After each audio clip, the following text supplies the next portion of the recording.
recomenzando, creo que non falta, bueno, falta, sí, falta alguén por aquí. No, quen falta?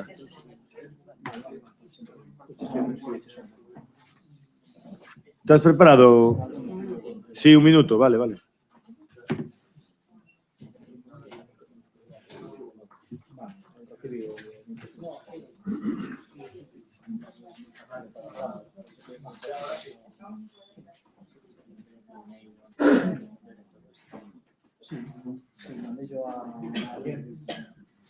Mandeche o meu enderezo de DNI, esas cousas. Sí. Oh, pero non, como que no? Pero si yo din a...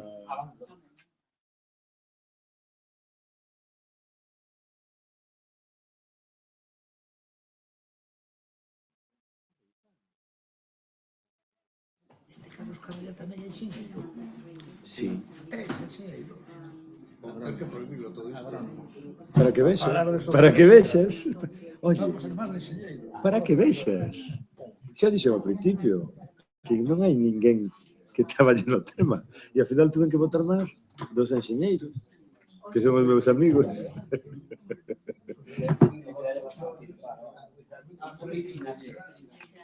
Yeah, you and them both.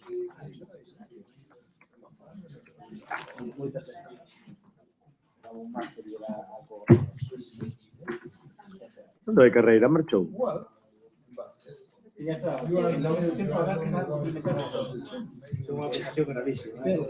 O sea, encima de que lle fixemos outra vez. No.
Ben, pois ainda que Karin se quedou sin aplauso porque como tiñamos moita fame non lle aplaudimos, ¿no? Pero bueno, lle aplaudiremos despois. Sorry about that.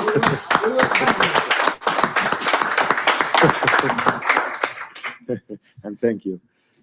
Agora, bueno, estábamos aquí estaba Enrique facéndome notar que hoxe falan tres enxeñeiros, porque Carreira tamén é enxeñeiro, Karin é enxeñeira e César é enxeñeiro.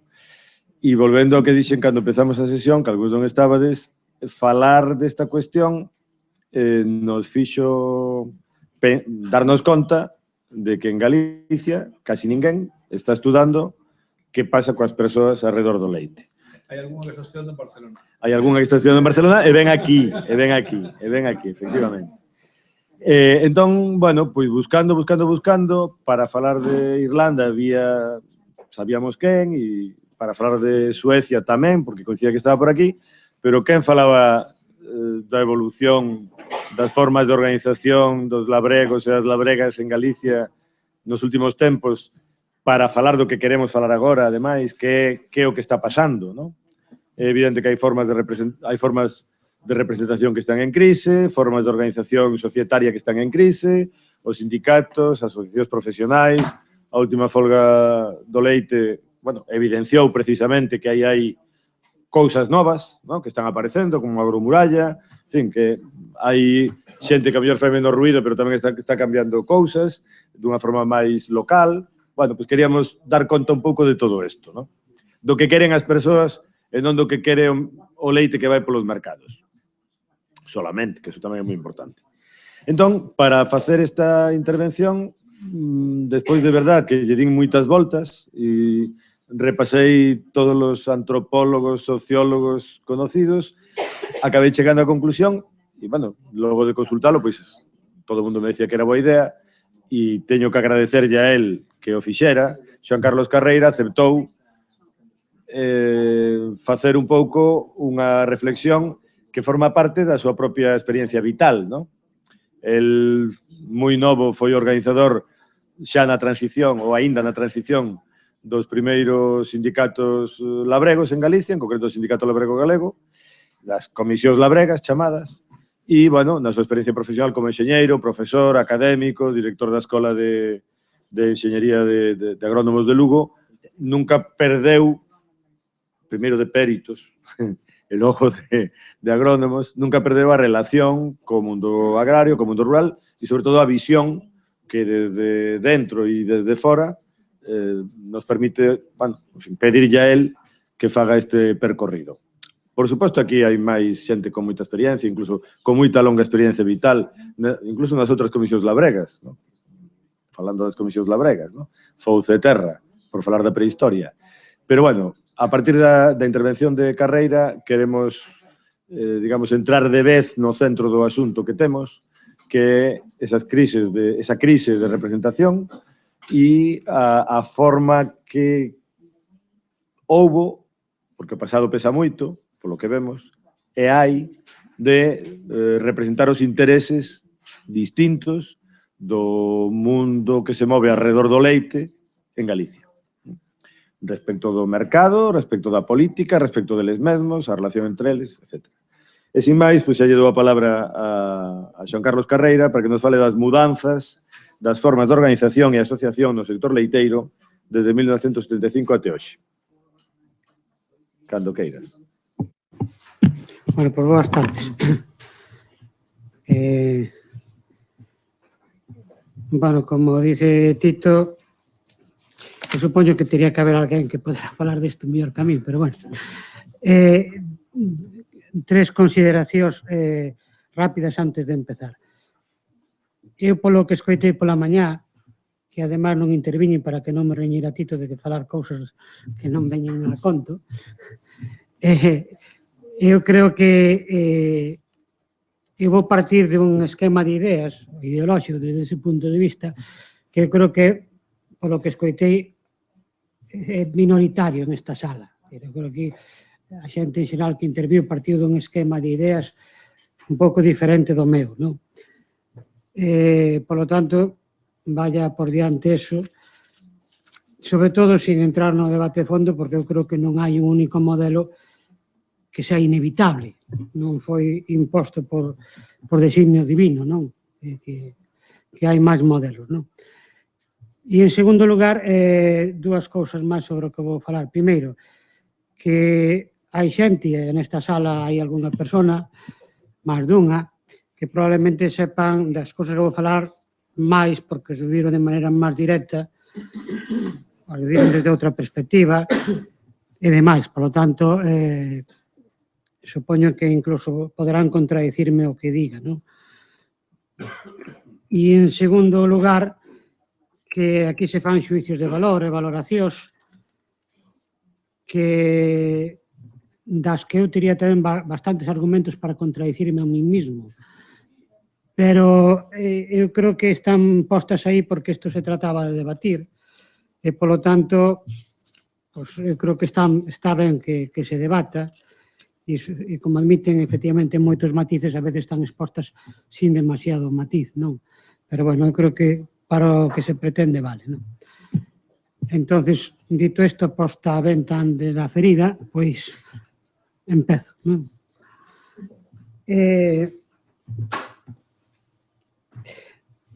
Ali polo ano 76, 77, non me acordo xa moi ben, 75, as manifestacións, bueno, acabo de cargarme isto.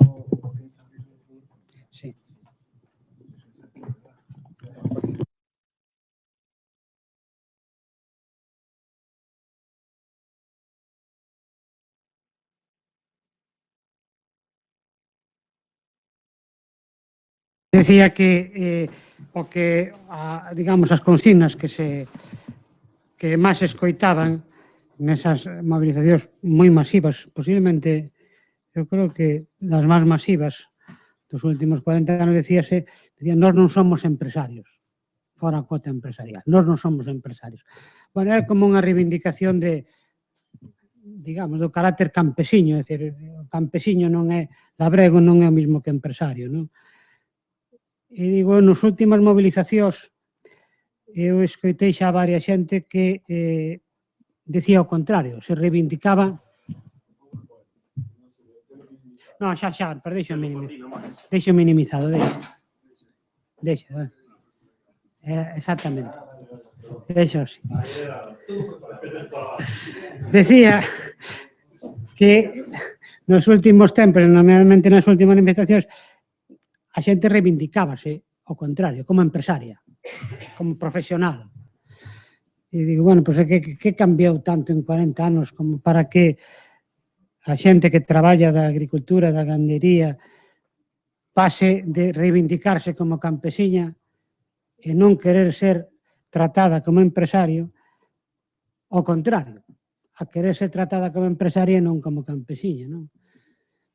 Ben, pois, bueno, isto un pouco era o que, non?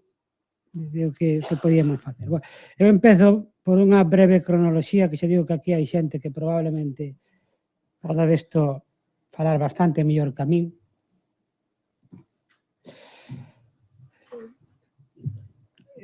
Do que eu recordo, do final do franquismo, da transición nos anos 70, as primeiras, as imaxes que están aí son as que tiña eu, quer dizer, habería probablemente outras que poñer, pero, bueno, perdonaredesme que poña estas.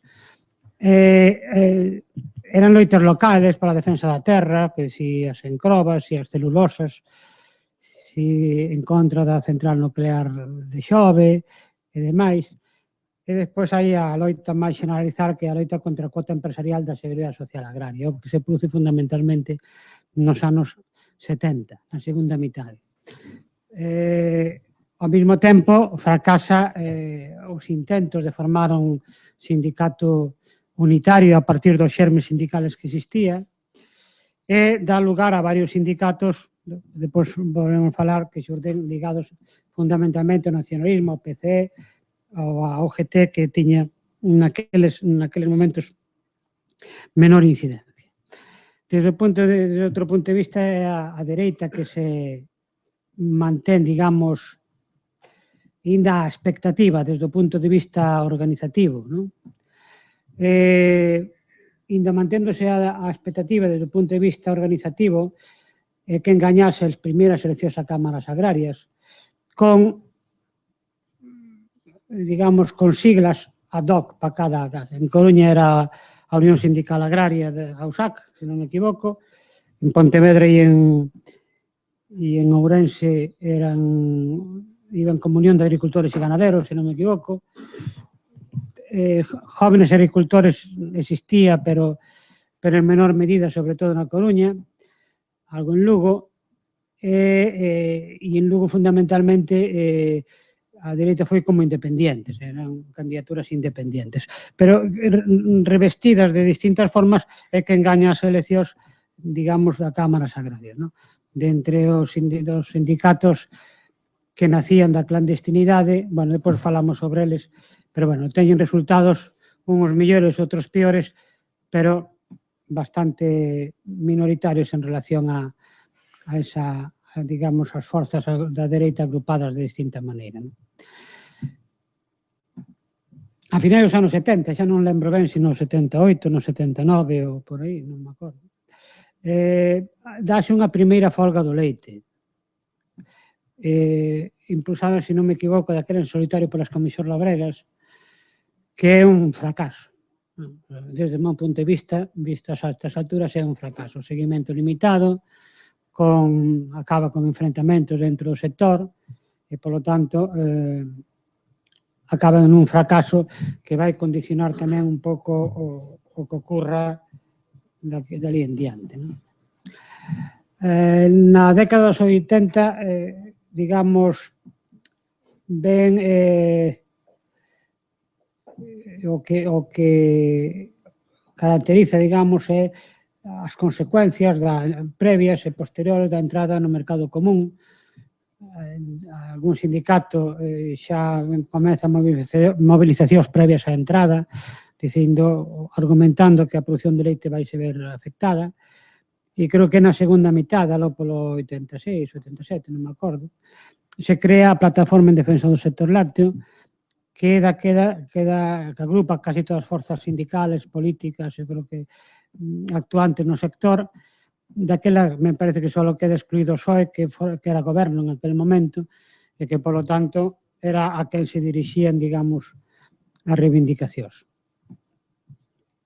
Nos 90, na primeira metade, volvense a producir tractoradas e mobilizacións xa era contra as cotas do leite. Aí, neses anos, tamén xurde o problema de Larsa, e tamén como reivindicación nace o da creación do Grupo Lácteo Galego, que de unha ou outra maneira está presente nesas mobilizacións. Na segunda metade comeza a aplicación efectiva das cotas, novas tractoradas, novas mobilizacións, chegamos xa ao século XXI,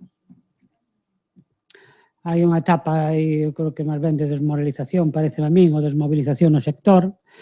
No goberno bipartito creas a Mesa do Leite, creo que sacan un contrato homologado, pero con carácter voluntario ou algo así, pero dá a impresión de que, con todo, non abonda para avanzar significativamente na satisfacción das reivindicacións do sector. E xa está na segunda década do século XXI, na que estamos, nos encontramos co fin das cuotas do leite, a entrada na crise económica, crisis de precios, creación dunha nova plataforma en defensa do sector lácteo, novas tractoradas, novas mobilizacións, e hasta aquí chegamos. Un pouco dá a impresión ao mirar marcha atrás que estamos dando voltas durante casi 40 anos ás mismas reivindicacións, non? E, digamos, pasamos por etapas de relativa estabilidade con etapas de gran movilización. Non se pode dicir que non sea un sector que se ten mobilizado de maneira masiva e constante tamén, non? Pero dá a impresión que sin conseguir grandes avances nas reivindicacións básicas, non? Bueno,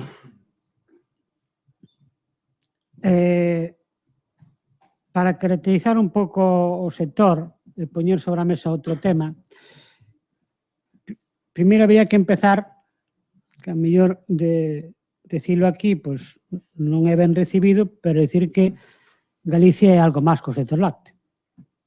A veces dá a impresión, polo que dicen os medios de comunicación, polo que dice a atención que lle presta a economía, a política, as universidades, a academia, semella que en Galicia non haber outra cousa que o sector lácteo. Pois non, hai máis. É importante, pero hai máis. Se nos guiamos da enquisa sobre a estrutura de explotacións agrarias, e o número de explotacións representan o 13% das existentes en Galicia, aproximadamente. Eso das estadísticas xa se sabe que é así un pouco... Pero, bueno, tomemos os datos como orientativos, non?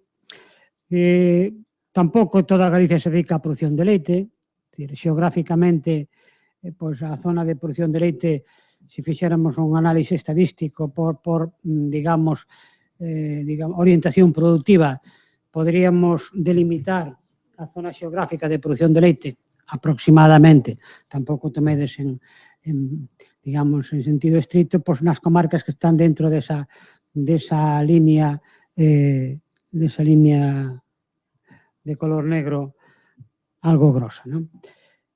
Ben, en esa comarca efectivamente se produce casi o 70% da produción forraxeira de Galicia, pero só o 4% da produción de viño, por exemplo, e sobre o 30% nada máis da produción de patacas, da de horta ou de prados. Nesa zona só hai o 30% ou 36% dos prados de Galicia. É dicir que está en unha zona que, se miramos, se neste mapa puxéramos a calidade dos solos de Galicia, pois estaría na zona de solos de mellor calidade, por así decirlo, en principio, ou máis aptos para o cultivo. As explotacións e as parcelas son dun tamaño maior á media de Galicia, a carga gandeira tamén é maior, é dicir, que se dan unhas boas condicións desde ese punto de vista para a produción agrogandeira. Sin embargo, se miramos outros datos, non parecen ter un efecto moi contundente sobre outros aspectos que se acostumbran a presentar como que son males do medio rural. É dicir, esa é unha zona que, a pesar de ter unha maior porcentaxe de población activa agraria que o resto de Galicia, sin embargo, é unha zona das menos densamente pobladas de Galicia. Bueno, depois, se queredes, dou algún dato demais. E en canto á renda, a renda bruta por habitante, na media desas comarcas que tedes aí, que se dedican á produción de leite, estaríamos en 14.000 euros por habitante, e a media do rural, se entendemos por rural, a zona que o Instituto Galego de Estadística dice como zona pouco poblada, que serían 13.000 euros, pois é un pouco maior, pero non tampouco significativamente maior. Por lo tanto, bueno, deixámoslo aí como datos bons ou malos. O que me interesaba suliñar a min, que é, se nos encontramos, xa digo, dentro do punto de vista xeográfico, por nunha zona limitada de Galicia, non toda Galicia é leite, e desde o punto de vista do propio sector, eu creo que o que habría que poñer sobre a mesa se realmente estamos diante dun sector homoxéneo ou non. A veces falamos do sector lácteo como para un sector homoxéneo.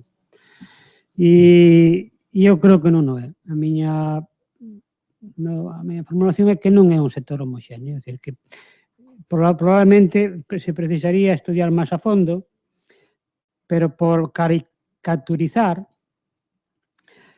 eu diría que hai dous modelos. Existen explotacións que se achegan moito ao que podría ser típico do que chamamos a gandería industrial, concebidos cada vez máis como empresas e os titulares como empresarios ou como empresarias, donde se externalizan cada vez máis os traballos, donde a xestión ocupa unha parte moi importante da xornada laboral, por así decirlo, da persoa que é titular, e que están nunha concepción, nun modelo que obriga ou se concibe únicamente a través dun medre continuado. Aquí tamén se falou por a mañá, cada vez máis volumen de produción, cada vez máis grandes, cada vez máis. Frenado posiblemente algo pola crisis, pero creo que sigue habendo esa idea.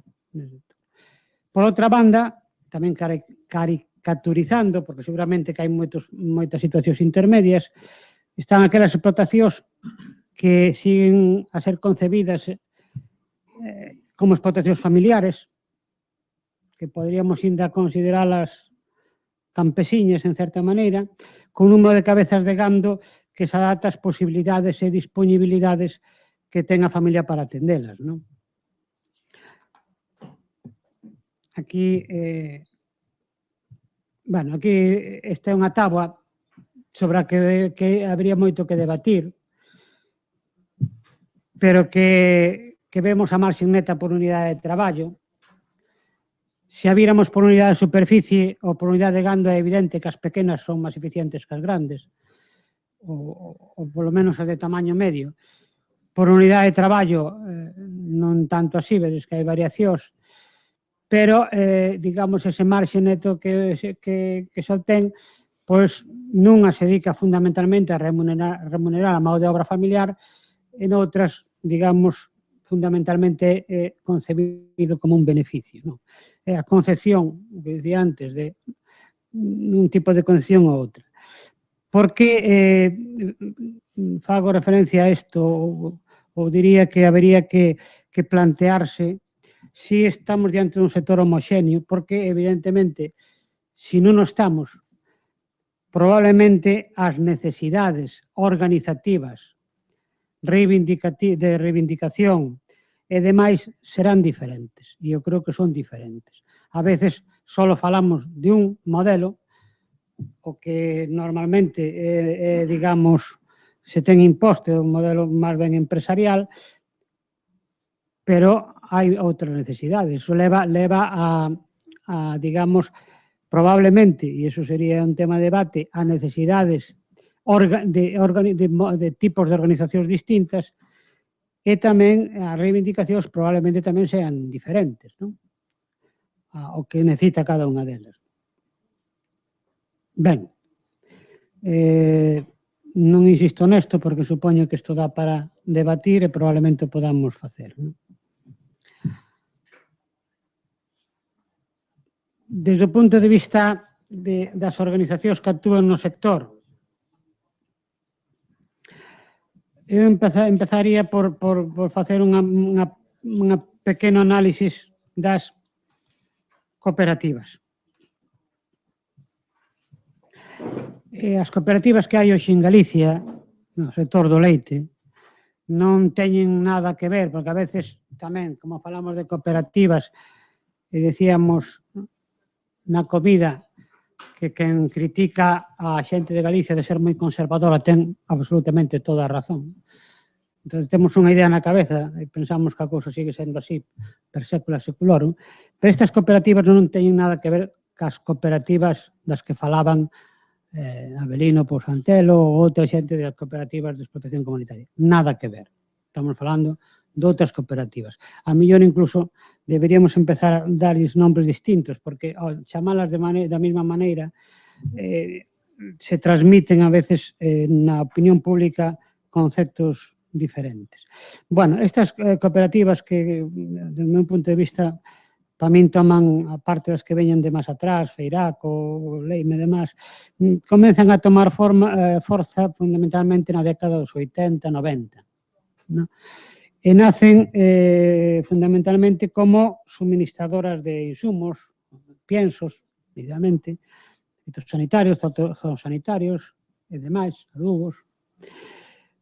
Actúan tamén posteriormente, creo que nunha fase posterior, como prestadoras de servicios.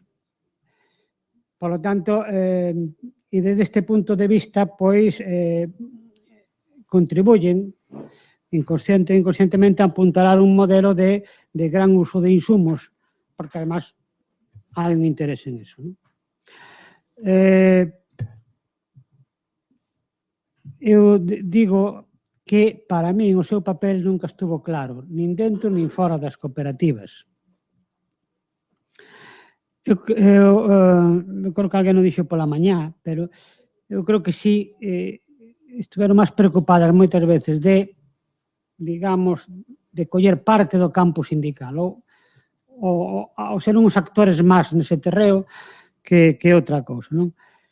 Actuaron moitas veces como primeiros compradores, concentrando a oferta, facendo as poxas aquelas que, bueno, mentras eran a alza ia todo ben, pero cando teñen que ser a baixa vai mal. Tampouco chegaron a asumir, digamos, un papel decisivo na dar o paso para, digamos, asumir a industrialización do leite que producían, as excepcións. Eu aí non teño moi claro se por un falta de idea clara, por un falta de apoio decidido por parte das administracións, non sei. Eu tamén teño a idea de que moitas veces a proximidade, digamos, política á consellería en distintos momentos, eu creo que teño a impresión de que máis ben foron utilizadas moitas veces para proxectos que non estaban nada claros. Desde o grupo lácteo hasta o último de alimentos lácteos, non? E iso non contribuiu, creo, nada a que se profundizara en este terreno.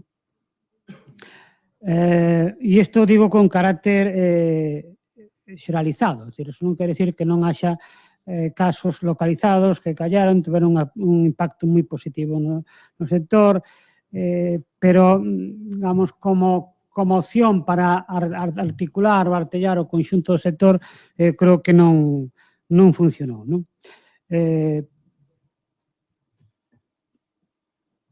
Deixo aí o tema das cooperativas, que dá para moito falar, pero bueno. En canto aos sindicatos e asociacións profesionales, si comenzamos a botar a vista atrás cara ao final do franquismo ou na transición, onde se mantiñan as hermandades de labradores e gandeiros, había uns cuantos xermes sindicales, pero moi limitados, con moi escasa incidencia. Das comisións labregas impulsadas do UPG, das comisións campesiñas impulsadas do PC, a FTT recordo a pouco, me parece que tiene moi pouca implantación. Das comisións labregas posteriormente divídense en dúas. Xurden tamén cara nos primeiros tempos da transición, digamos, asociacións que tratan de bordear a legalidade, porque os sindicatos non estaban legalizados e que actúan de tapadeira legal de algúns sindicatos. Todo este, digamos, conxunto que era de movimentos que eran bastantes, pero cada un deles con relativamente pouca incidencia, intentan, digamos, confluir nun sindicato unitario que fracasa, non? E dá lugar, en principio, ao nacemento de 3 sindicatos daquelas, as comisións labregas, o Sindicato Labrego Galego, o Sindicato Agrario Galego e as sociedades agrarias, non? E tamén actuaba a FTT, xa digo, de xeito máis reducido. Esta máis ou menos era a situación cando se desencadena a loita contra a cuota empresarial da Seguridade Social Agraria, que, digamos, implanta as comisións labregas como o sindicato mayoritario no sector en aqueles momentos. Dentro, digamos, do ámbito ideolóxico da dereita, existía xa a Jóvenes Agricultores como asociación legal e de alguma maneira homologable ao que asociacións que podía haber en Europa en aquel momento. Sin embargo, desde o meu punto de vista, a dereita ideolóxica en Galicia non chega a optar claramente por unha organización sindical, senón que, sin ter organización e unha opción organizativa clara, xoga distintas cartas. De feito, eso se manifesta, como dixen antes, nas eleccións a cámaras agrarias, pero sin ter unha opción clara, non? As cámaras agrarias nunca chegaron a funcionar de maneira efectiva, porque eu creo que, por unha parte, desde a administración non tiñan moi claro que facer con elas, e desde o punto de vista, digamos, o que enganou as eleccións, que era a dereita, a través das distintas siglas e formas organizativas, tampouco tiña demasiado interés. E en canto aos sindicatos nacidos da clandestinidade, pois sempre defenderon que había que eliminalas e que o seu patrimonio tiña que revertir nos sindicatos. Por lo tanto, ninguén tuvo interés en facer nada con elas, probablemente fora o mellor, non sei. O caso é que foron esmorecendo hasta que definitivamente, despois de deixalas reducidas as cámaras provinciales, acabaron desaparecendo no 2006, se non me equivoco, non? No sector lácteo que sí se consolidan son 3 sindicatos, Comisións Labregas, Jóvenes Agricultores e Nos Agrarias, que nace un pouco máis tarde, cos seus pros e os seus contras. Moitas veces son alcumados de falta de independencia por ter unhas vinculacións máis ou menos evidentes con partidos políticos que condicionan de unha maneira que se reivindica, como se reivindica e cando se reivindica. Pero, en calquer caso, sí son digamos, as organizacións actuantes no sector de unha maneira continuada ao largo do tempo e de unha maneira clara, non? Na última década, creo eu, a mellor un pouco antes, e, digamos, unido probablemente nun contexto de desprestixio desprestixio da actividade política, sindical e demais, eu creo que xurden, digamos, hai intentos de constituirse como forza negociadora novas organizacións chamadas profesionales, empresariales, moitos se reclaman a políticos e demais. Que van dar de sí? Non o sei. Está claro que, logo, novamente, digamos, entran no terreo dos sindicatos e o seu éxito, pois, non sei, será cuestión de ver como se vai desenvolvendo no futuro, pero aquí falábamos máis ben de pasado, de presente, non de futuro, polo tanto, non sabemos que é o que dará de sí. No texto que vos deron eu facía tamén, ainda que non é exactamente unha cuestión organizativa, o tema da, digamos,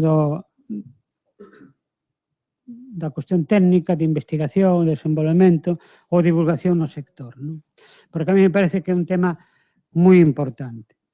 Hai 40 anos, pois, dentro da administración había digamos, un certo traballo de experimentación, de divulgación técnica a través de organismos que xa desapareceron, casi todos eles. Ainda continuou un certo tempo despois da desaparición destes organismos, pero pouco a pouco a administración foi abandonando ese labor, incluso os centros de investigación cos que conta, bueno, deso César sabrá dicir máis que a min, pero non creo que esta do 2010. Claro. Bueno, digo que tampouco recibiron demasiado apoio, igual todo eso foi esmorecendo. E no que se refire ás universidades, creo que seguimos un pouco alleos ao que pasa no país e ca investigación como unha forma como un xeito de escalar na nosa carreira profesional, pero como consecuencia de todo isto, eu creo que o labor de experimentación técnica, de divulgación, de demais, quedou nas maus das empresas que venden insumos fundamentalmente, que foron as que fixeron esa labor de divulgación, estendendo alternativas, solucións que poden ser boas ou malas, pero que, lóxicamente e legitimamente, responden máis aos seus intereses económicos que é un estudio riguroso de se iso é bon ou é malo. Polo tanto, unha vez que se cedeu esa iniciativa da divulgación técnica, da investigación, da experimentación e demás, o poder económico das empresas, todos os demás, desde os consultings, as universidades, as asociacións profesionales e demais, non fixemos máis que actuar moitas veces de correr de transmisión, amplificando ou estendendo un determinado modelo que pode ser bon ou pode ser malo, pero en calquer caso responde a uns intereses determinados. Iso sempre agás excepcións. Eu falo sempre en xeral, sempre en excepcións. Ben, en resumidas contas, por resumir, e a xeito de resumir, desde o meu punto de vista, nos últimos 40 anos as formas de organización no sector mudaron moito, pero conservan moitas das características que tiñan no finais do franquismo e no principio da transición. As cooperativas, xa dixen, bueno, insisto, a min pareceme que semellan máis interesadas en actuar de intermediarias, porque ao final acaban facendo un papel de intermediario cas empresas, ou de actuar, de ser un actor máis no campo sindical, que por dar ese outro paso que parece que vemos en outros países de asumir, desde o punto de vista económico, empresarial ou como que irades, pois, digamos, a industrialización ou a transformación dos produtos dos seus socios, non? As razóns, non sei se aí, bueno, haberá xente aquí que poda decilas mellor que a min, non sei se por falta de unha política clara por parte das administracións ou por falta dun proxecto claro dentro do cooperativismo. En canto aos sindicatos, a mí me parece que dentro do que son os sindicatos nacidos da clandestinidade e, por lo tanto, da loita contra a ditadura, eu creo que non teñen moi ben claro que deses dous sectores, se é que existen, e se a miña tesis vale, eu creo que intentar agrupalos desde o punto de vista de reivindicativo e demais leva un pouco, creo que a que non se enfrenta ben ao problema, non? Porque dar respostas igual a realidades diferentes eu creo que non é adecuado.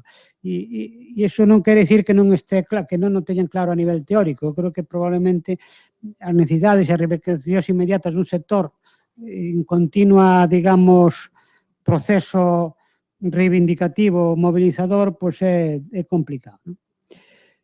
E en canto, digamos, a base social mayoritaria no rural que da dereita, eu creo que sigue sin xogar únicamente a baza sindical. Si a xoga de maneira colateral, pero eu creo que intenta interactuar no sector desde outro tipo de asociacións. Asociacións de tipo chamadas profesional, corporativo, técnico ou de outro estilo, desde outros distintos puntos, non? Unha práctica que, en todas maneiras, a min dá a impresión de que tamén está sendo asumida dunha ou outra maneira pola base social destes sindicatos, digamos, nacidos da clandestinidade. E dito eso, xa non digo nada máis.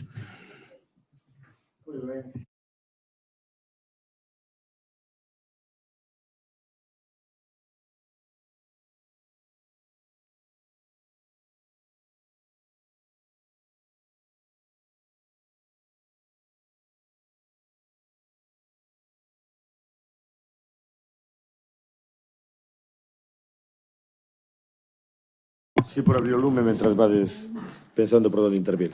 Bueno, gracias polo esforzo, porque a verdade é que non era doado e eu creo que enfocas algúns das cuestións que hai que discutir. Como ti ben diste, non eres dogmático, faz xuicios de valor, pero non se trata de discutir os xuicios de valor, senón a película, non? E a min fazme reflexionar sobre unha cousa que, bueno, aquí Daniel Lanero, que estudiou moito ese período da transición, que eu creo que antes víamos a continuidade en Irlanda, a continuidade en Suecia. Nós non temos esa continuidade, porque temos un réximen de dictadura sin libertades, sin sindicalismo libre e sin que a xente poida decidir que fai durante 40 anos. E esos son moitos anos, non? E logo temos outra cousa que eu creo que non somos conscientes, por eso quería que empezaras, e o fixeche nesa lógica, non?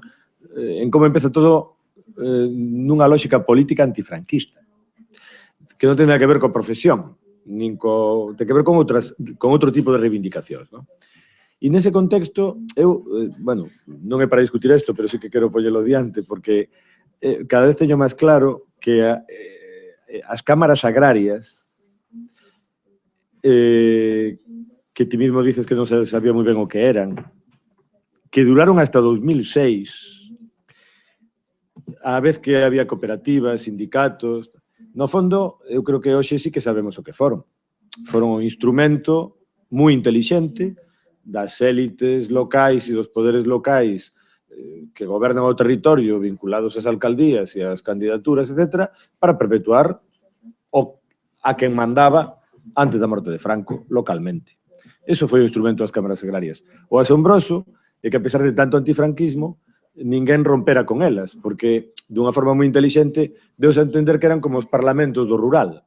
Non, se había eleccións ao parlamento, multipartidistas, tamén había eleccións ás cámaras agrarias. Bueno, temos aquí o último presidente da Cámara Agraria da Coruña, non? O asombroso que aínda duraron, pois, 31 anos, non? Iso é realmente asombroso.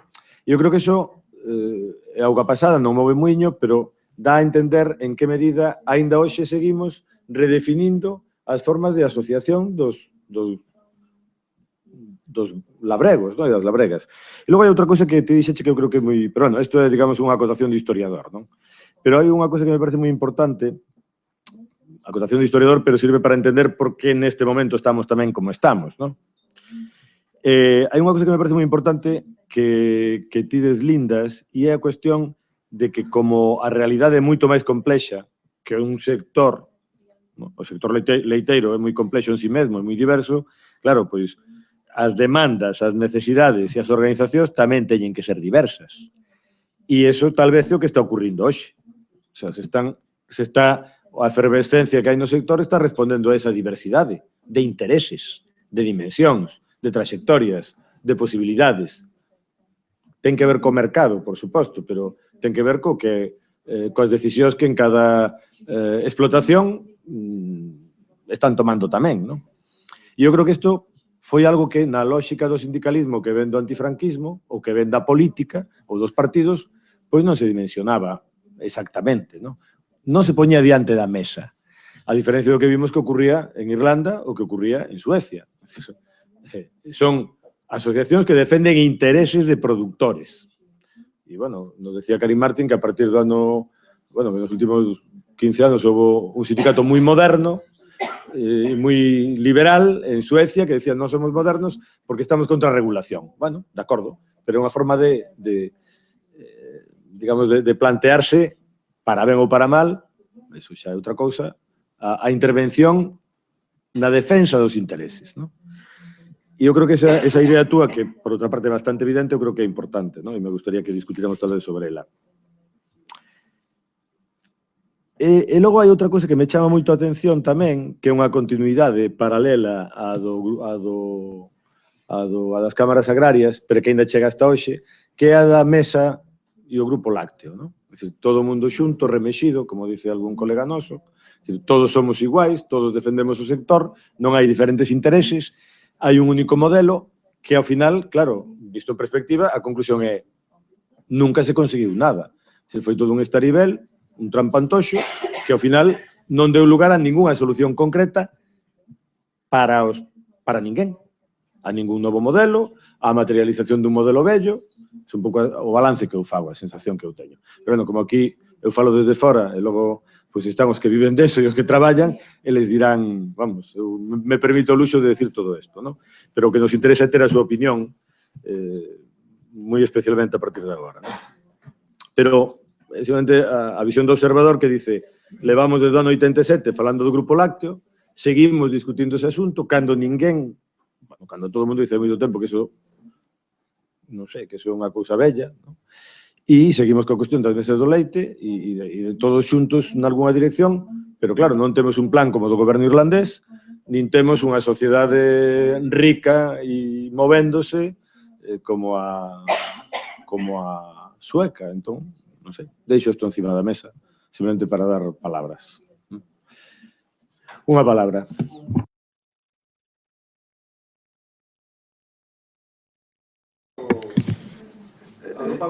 Bueno, eu co criterio tamén de abrir o debate, máis que unha pregunta a ti un pouco. A ver, eu faría a ver se non me estendo demasiado.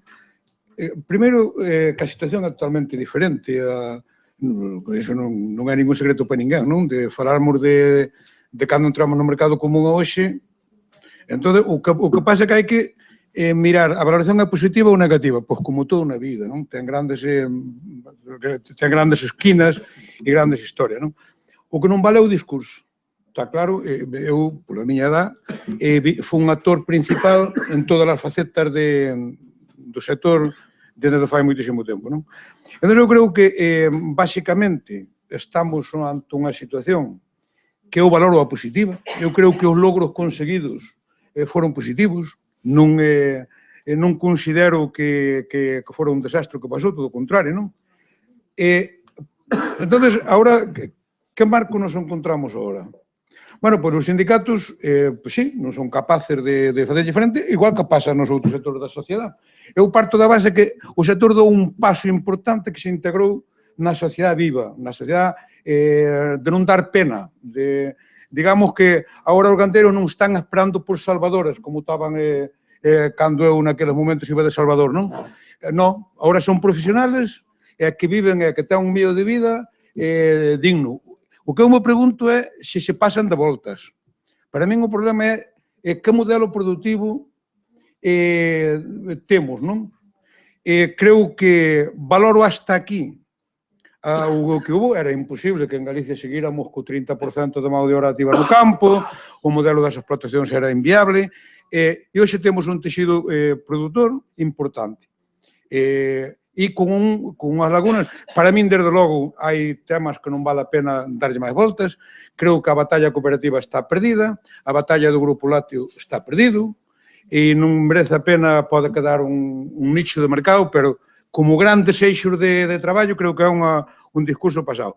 Entón, se todo está pasado, entón, que situación temos? Unha produción moi forte, creo que temos un modelo productivo que pode ser cuestionable, pero hoxe aquí escoitado, a máis o que xa sabemos a información do sector, non é un modelo irlandés para competir ao último céntimo de costo, pero, bueno, tampouco os modelos da Europa, que é onde se produce o leite, non son moito mellores que os nosos. Creo que temos un modelo productivo bastante máis interesante que o de moitas zonas de Europa, non? Volvemos sempre, cal é o punto de equilibrio? A que tipo de modelo de produción imos ir? Imos a vacas en estanterías? Imos a vaca en prado? Pois eu creo que ningún. Eu creo que temos un modelo de produción bastante atinado, non? Que vai a pasar cos temas das organizacións profesionales? Pois eu creo que é un totum revolutum e que xa o tempo lo irá aclarando, pero para min hai uns eixos básicos. E os eixos básicos son de que o sindicalismo como línea de esquema, digamos, de fábrica, de que eu son un produtor e vou a negociar con ese o precio do meu produto coa pistola na mesa, eu creo que iso que está pasado. Creo que aquí hai dúas vítimas claras da cadena, que é a industria e a produción. Entón, o modelo é que non vamos ir, polo tanto, a unha industria donde os produtores sean os donos dela, non vai haber, se acabou o grupo lácteo non é posible, non vai haber. Entón, o problema é como vai a ser o marco de entendemento entre a produción e a industria.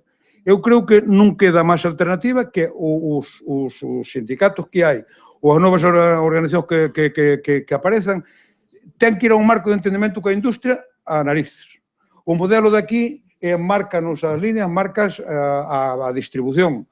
En canto ao comercio e en canto aos costos de produción, estamos nun mercado aberto a nivel mundial, con grandes operadores, e, bueno, Latalis é líder en España, en Francia xa non digamos, vimos que tamén en Suecia, e por aí. Nós estamos con grandes operadores que nos podemos estar vivindo nun escenario onde a deslocalización industrial xa é totalmente unha amenaza seria. E a productiva tamén. Entón, eu creo que, perdona que me estenda, pero a ver se son capaz de centrar ben a miña idea, non?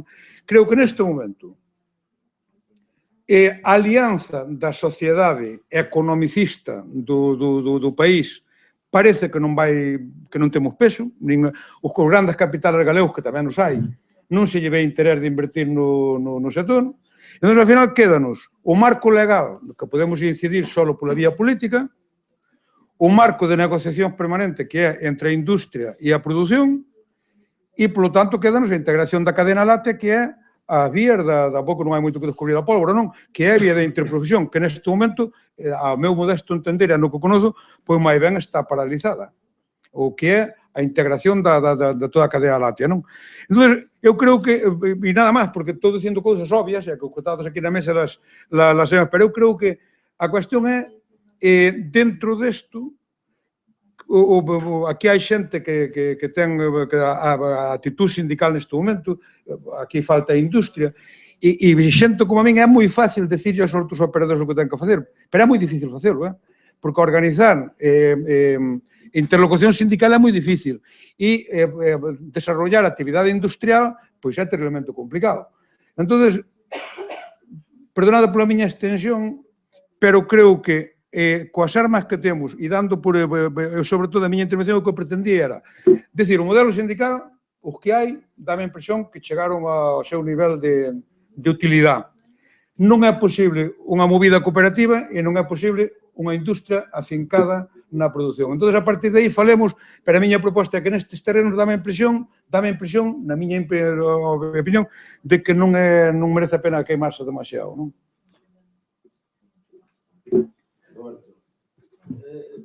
Bueno.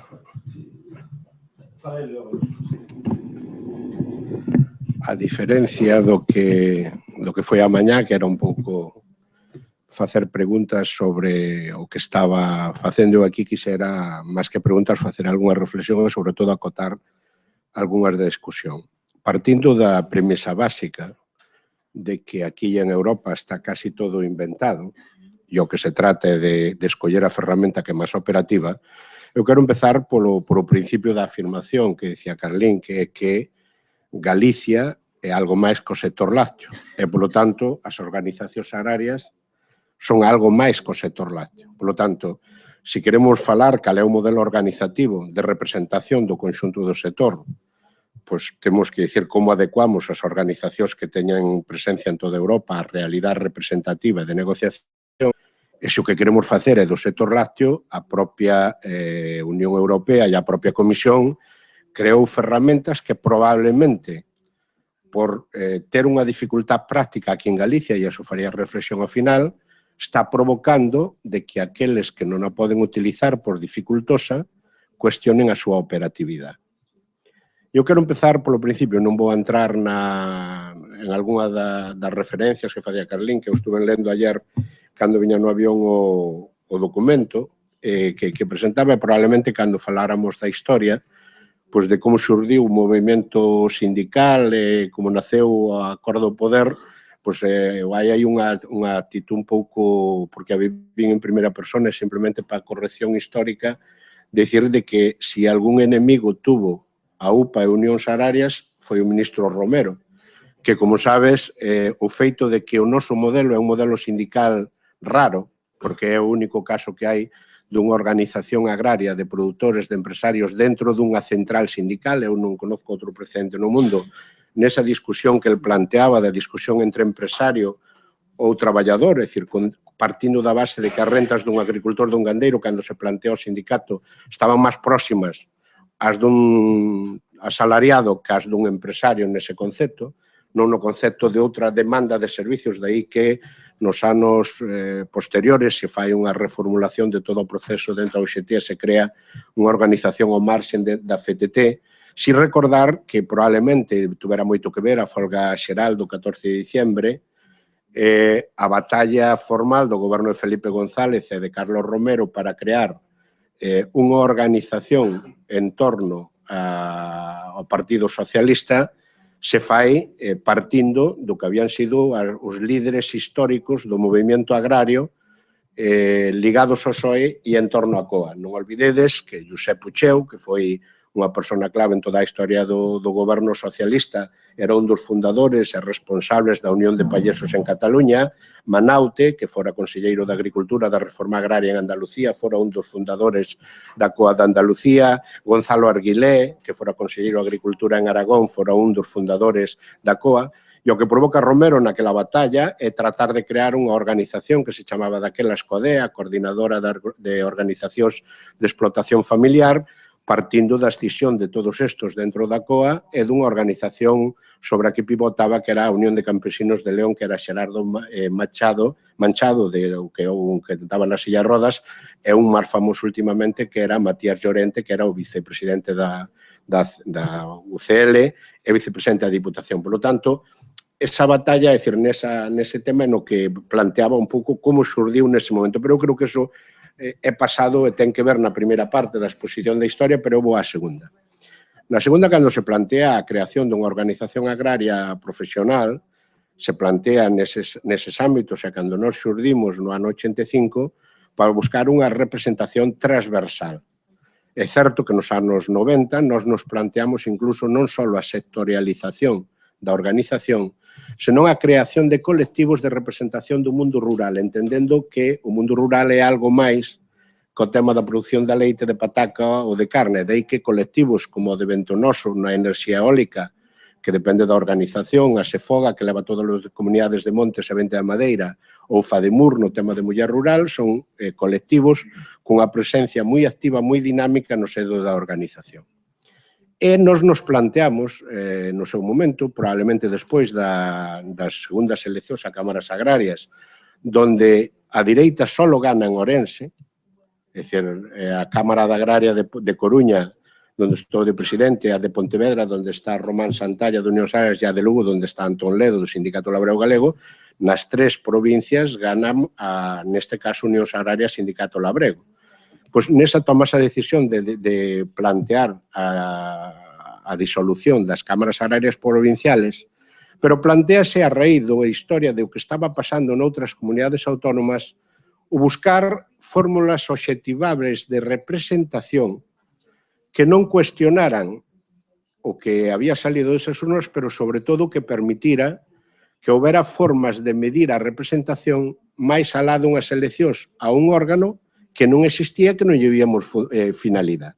E, polo tanto, se habría posibilidades de buscar a representación, se íbamos a un tema de negociación colectiva por o número de litros de leite ou de becerros que se representaran nunha negociación, pola tramitación de PAS que se lle fixeran aos agricultores e gandeiros, etc. Medidas obxectivas que impediran facer gastar cada 4 anos unhas eleccións que non iban significar un elemento representativo. Entre outras cousas, porque votarían en torno a 34 ou 35.000 personas neste momento que non nos resolverían problemas da representatividade, entre comillas, que se dice haber no sector do lácteo. E a eso chegarei despois. Cando se plantea a segunda etapa e se crean as organizacións de produtores, non sei se con acerto ou sin el, Galicia toma unha decisión ao resto de toda Europa e ao resto de España e establecen os requisitos de representación extremadamente exigentes, porque mantén, igual que o resto de España, o ter un mínimo de 200.000 toneladas, que son moitos litros de leite no modelo de explotacións que temos aquí, pero endurece todavía máis o criterio do número mínimo de gandeiros que tes que representar para ter a consideración legal do OP.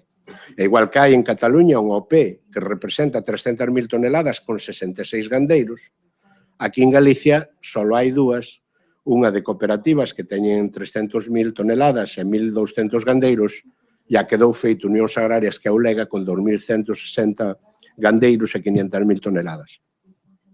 Por que digo que pode ser un error? Porque o obxectivo que se pretendía, que era que houbera poucas OPs para que tuveran teóricamente maior capacidade de negociación, como se dependera a negociación de que tuveras moitos litros, cando a negociación depende que podas ter ao outro lado da mesa máis dun interesado en comprarche o produto, porque senón non arreglas nada, ou que tuveras a obrigatoriedade que o gandeiro que che dá a representación non vai á empresa a negociar con ele en paralelo pola porta de atrás, pois iso levou a que houve 3 intentos fracasados de facer OP. Intentou no Sindicato Labrego Galego, ca nosa, intentou no Xóvenes Agricultores con Vía Láctea e intentou no o que era daquelas Gandeiros Unidos na creación da OPL, pero que por o número excesivo de número de firmas que facían falta para xuntar, en ambos casos se fracasou. Ao final, o feito de que só quedara unha organización sindical con capacidade legal representativa dentro do mundo das OPs, que era a única ferramenta legalizada para poder negociar colectivamente e negociar precios da leite, sin que o Tribunal de Defensa da Competencia cuestionara, pois provocou de algún xeito un debate no campo de que aquel que non se sinte cómodo porque non está aí ou porque non comparte o modelo organizativo, pois cuestione que ten que haber outro sistema de representación. Probablemente, pois ao mellor, habría que resolver o problema de ter un maior número de concentración de gandeiros para a negociación, buscando fórmulas de asociación de OPs que foran máis pequenas e que permitiran a mesma solución. Ou incluso, no seu momento, nós nos opuñéramos á idea da OP por empresa, é dicir, que os gandeiros que lle vendían á mesma empresa poderan constituir unha OP para evitar que fora a empresa a que liderara a creación de unha OP dependiente, pois probablemente na creación de OPs territoriales ou máis pequenas, pois podría estar unha solución a ese problema.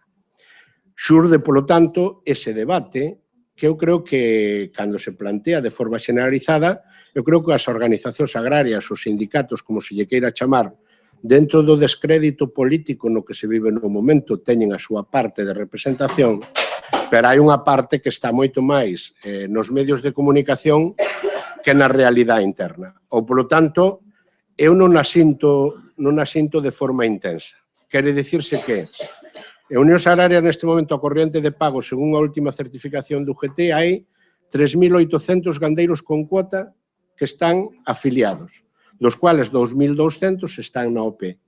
E hai 14.000 que pagan a cuota mensual. No último congreso houve unha aprobación dun 98%. Que quero dicir con eso?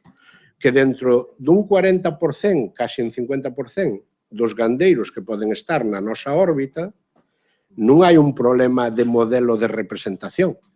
Pode haber un modelo de cuestionar que a negociación non está sendo operativa, que a OP non ten funcións porque non ten instrumentos para poder dar, e hai outro debate distinto. É dicir, o debate que está habendo neste momento na organización nosa son fundamentalmente dous. Un, incorporar a negociación a industria e a distribución, nese modelo que falábamos que é transversal e tripartito, desde o momento que destas últimas mobilizacións e despois de estar ca distribución nos encontramos que hai determinadas verdades que se dan por feitas que non son certas, que a industria ten contratos estables ca distribución de larga duración, cando dicían que non podían firmar contratos co gandeiro a larga duración porque nos tiñan quitando día, todos os demais teñen relacións estables de máis dun ano e de máis de 2 e de 3, polo tanto, esa era unha realidade, e que a distribución está disposta a abrir por primeira vez negociación de aprovisionamento con gandeiros utilizando a industria como maquilador. Bueno, pois aí abres unha porta a romper este bucle no que estamos na negociación ca industria, donde o problema non é nin o modelo organizativo, nin o modelo representativo. É unha nova fórmula de organización. O segundo dos elementos que eu creo que de algún xeito se planteaba que das últimas mobilizacións e da representación. Eu simplemente non pretendo nin xustificar nin ser poseedor da verdade, simplemente poño encima da mesa 3 elementos. Por primeira vez en moito tempo, e eu levo como Turnes moito tempo nesto, demasiado, nunca tanto respaldo houbo das persoas non gandeiras ás mobilizacións nas mobilizacións comarcales. É dicir, por primeira vez houbo unha implicación de moitos ciudadanos das comarcas rurales que ligaban a súa suerte de futuro ao mantemento da actividade e ao mantemento das explotacións en torno ás que vive o medio rural. Por lo tanto, ese papel que sempre dixemos que o leite é algo máis que un sector estratégico para 9.000 familias, senón que é unha estrutura de xestión do territorio e xestión medioambiental de amplias comarcas. Nas mobilizacións comarcales o vimos. Houbo incluso en sitios onde nos poñeron en evidencia porque había casi máis xente do pequeno comercio e das vilas que dos propios gandeiros. O segundo dos elementos, que nun determinado momento é probablemente fruto de moita frustración e probablemente tamén fruto de gandeiros que non estaban incorporados ao movimento organizativo, se cuestionou o papel de representación dos sindicatos. E eu probablemente o dixen sempre, nós hai unha cousa que nos sindicatos fixemos mal, e eu analizando un pouco a miña casa, que se temos o 40 e pico % dos gandeiros con cuota afiliados e temos un problema con novos movimentos que xurden e analizando quen son, porque todos nos conocemos fillo de quen é cada quen, pois nós non soupemos facer a transición da que se falaba nunha ponencia desta mañá. Nós temos afiliados aos pais, e os que fan a asamblea e os que están liderando os movimentos son os fillos. Probablemente nese modelo de transición e de convivencia do titular da explotación co fillo que se incorpora, as organizacións agrarias non fixemos o traballo, non soupemos facer. E, por último, o planteamento do que estábamos falando un pouco de cara ao futuro. Eu estou convencido que dentro da organización do leite, de como se teñen que organizar os gandeiros do leite, vai ser moi difícil que lles poda valer un modelo de representación sindical que poda valer para os outros sectores incipientes. No leite, o papel que van ter que xogar é por necesidade ser activos na negociación colectiva e aí podemos buscar os instrumentos que queiramos. E eu digo para as novas fórmulas que queren aparecer na negociación, que non copien o malo do que fixemos. Non vale crear unha asociación sin ánimo de lucro, non vale crear un sindicato para sentarse nunha mesa de representación ca administración. Vamos a necesitar ter a única ferramenta que a legislación nos permite poder sentarnos a negociar o precio dos que representemos. E aí só hai unha fórmula, que son as organizacións de produtores. E ao mellor o debate no que hai que plantear, e eu me brindo a ser o primeiro a que renuncia ao privilegio de que, como teño xa resolto, voulle facer difícil aos demais, de plantearnos que hai que modificar a normativa para que sea posible o mellor facer o PES con 200 gandeiros ou con 100 gandeiros e logo si plantearnos o mellor si somos capaces de crear unha asociación do PES que nos permita ser máis fortes nesa negociación. Porque a outra representación dentro do leite que está demandando o gandeiro para resolverlle un problema de imposición de precios que a industria e que a distribución non arregla un modelo meramente reivindicativo que a administración. Vamos ter que baixar a área da negociación. E eu, nese sentido, por iso digo que creo que cada un ten que falar da feira como lle vai, nós dentro da OP do Lega apostamos por dar un paso máis. Fai pouco entramos no concurso de acreedores da venta de alimentos lácteos para comprar as marcas e, polo tanto, unha parte importante de gandeiros dentro do Lega empezará como dueños dunha marca a negociar directamente ca distribución a colocación dese produto. Dentro de 20 días, un mes, un colectivo importante de casi 300 mulleres titulares de explotacións que forman parte tamén do Lega van a lanzar unha leite específica tratando de apelar á complicidade e á solidaridade da ama de casa urbana que se implique na compra dese produto de titulares de explotación. Quero dicir con eso que probablemente ao mellor non nos temos que limitar a ser simplemente entregar o leite, esperar que nos digan a como nos lo van a pagar, porque ao mellor no primeiro paso non somos capaces de sentarnos en pé de igualdade ca industria, pero eu creo que podemos ter na distribución un aliado indirecto para buscar precios transparentes na negociación. Eu creo que o Acordo de Madrid iba un pouco pola vía de un decreto que obligara a industria a distribución a conocer o que paga cada quen e ao final poder falar de cadena de valor de haber polo menos unha línea roxa por debaixo da cual pagar e obligar a vender a pérdidas. Eu creo que o que se firmou en Madrid é un claro acordo ilegal que vulnera a competencia no sentido que establece precios mínimos chamado de outra forma, pero eu creo que a vía de prohibir a venta a pérdidas é unha figura legalmente compatible co que está sendo neste momento a aplicación. E eu un pouco deixaría para non quedarme, non monopolizar o debate, non? Sí, e gracias pola intervención, pero teñen que ser máis curtas, porque senón, non digo que teñen que ser máis curtas as intervencións. Apaga o micro, por favor. Vamos a dar, hai varias palabras pedidas, pero Carreira ten... Sí, pero a ver son breve. Aquí Tito danos a oportunidade de modificar o texto a partir de ahora, así que modificaré esa parte do ministro Romero. Sabía que ele era que fora da COAG, pero non tiña... Claro, ben. Aceptada a cuestión. Tres cousas máis. O das cámaras agrarias. Eu aí non estou de acordo co planteamento que faz. Eu creo que as cámaras agrarias estuveron mortas desde os 70, cando foron as primeiras? Os 78, 79, non? Eu creo que están mortas. Non foron un actor no medio rural. Non foron. Desde o meu punto de vista, bueno, hai aquí máis experto no tema, pero para min... Sí, é como se... Nada, non existiron. Na práctica non existiron. Non existiron ni siquiera para medir a representatividade sindical, que era a única... Así que se llevía, ni siquiera para eso. Aí non... Despois, eu non sei se o problema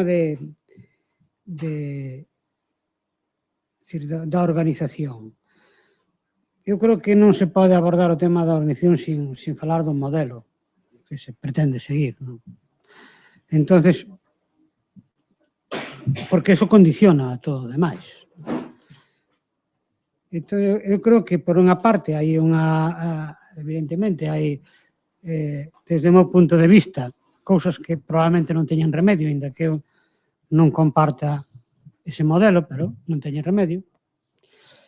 E digamos que haberá un sector de empresas, ou lle que iramos chamar, por profesional, eu creo que profesional é todo o mundo, pero bueno, como que iramos chamar, que o seu interés é negociar precios e, bueno, fundamentalmente, dentro do modelo, buscar unha mellor posición dentro dese contexto. Pero, pois, eu creo que hai xente dentro do sector, en outros sectores, que o que pretenden é seguir outro modelo productivo, outro modelo. E eu creo que para ese outro tipo de sector, que ainda é mayoritario, ahora mismo, é dicir, que dentro das, cantas quedan agora? Menos de 10.000 quedarán, por aí. 10.000, cantas, non sei cantas quedan. Sí. Que? 9.000 e pico, bueno. Pois eu creo que a mellor 5 ou 6.000 están, digamos, nas chamadas 9.600. Bueno. As empresariales a mellor que poden ser un 20%, non máis. Entonces, eu creo que para ese outro subsector, que chamo eu, tendo asocios, ou intentar seguir o modelo, digamos, das outras, ou ter un modelo propio. E se busca un modelo propio, eu non teño moi claro, desde o punto de vista organizativo, que necesiten unha organización, digamos, sindical ou profesional. Eu creo que os seus problemas son máis de outro tipo. Se queredes, de movimento político sindical, é unha organización que non creo que non se lle adapta unha organización profesional ao uso, unha organización, digamos, sindical, ainda que os sindicatos efectivamente é algo máis, pero eu creo que hai máis reivindicacións de modelo, de concepción, se queredes ideolóxicas, de movimento, que de relación cas empresas, ou de mellor relación, de peor relación, de un precio un pouco máis alto, un pouco máis baixo.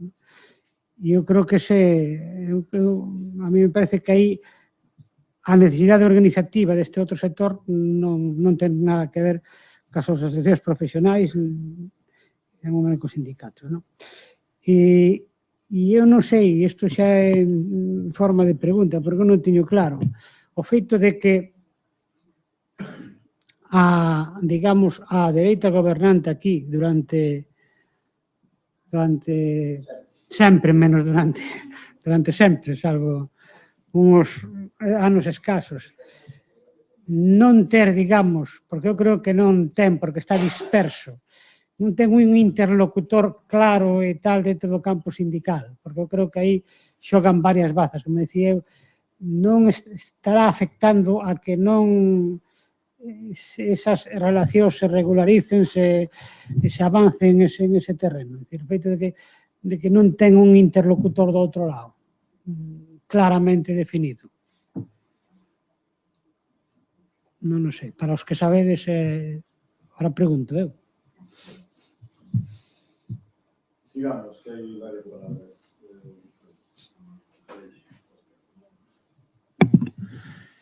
Bueno, o que vimos, nós con os precios de verán, cando empezamos as concentracións polas comarcas, pareceu-nos que os sindicatos non se actualizaron como é debido que a xente da hora, cos gandeiros da hora, quedaron un pouco desvinculados.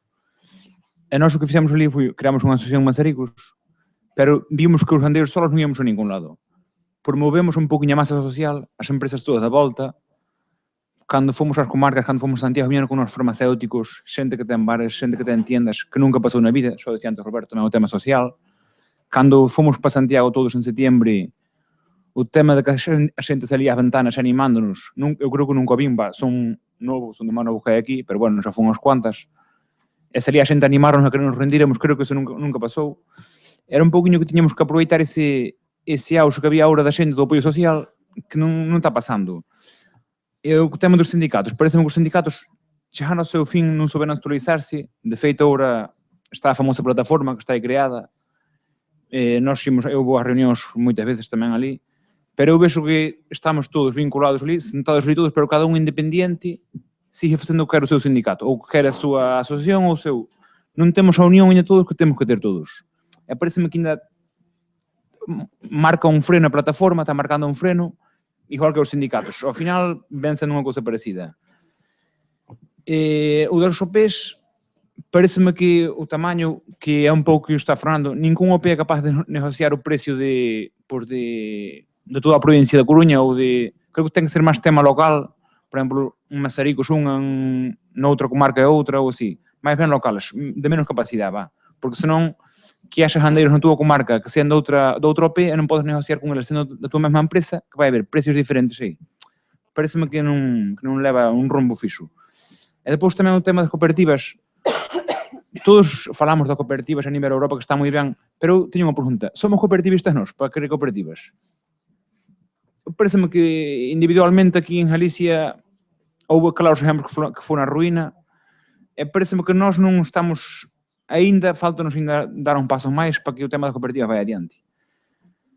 E depois algo tamén como que se me pasara. É algo moi relevante nas manifestacións que houbera. Foi, por exemplo, na nosa zona, o tema das mulleres.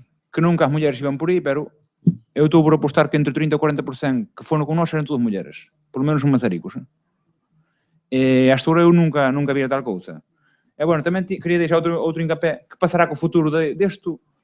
Se as explotacións son todas dirixidas por xente que ten todas entre 50 e 65 anos. Cal é o porcentaje da xente que dá aí? A maioría que é agora. Nada.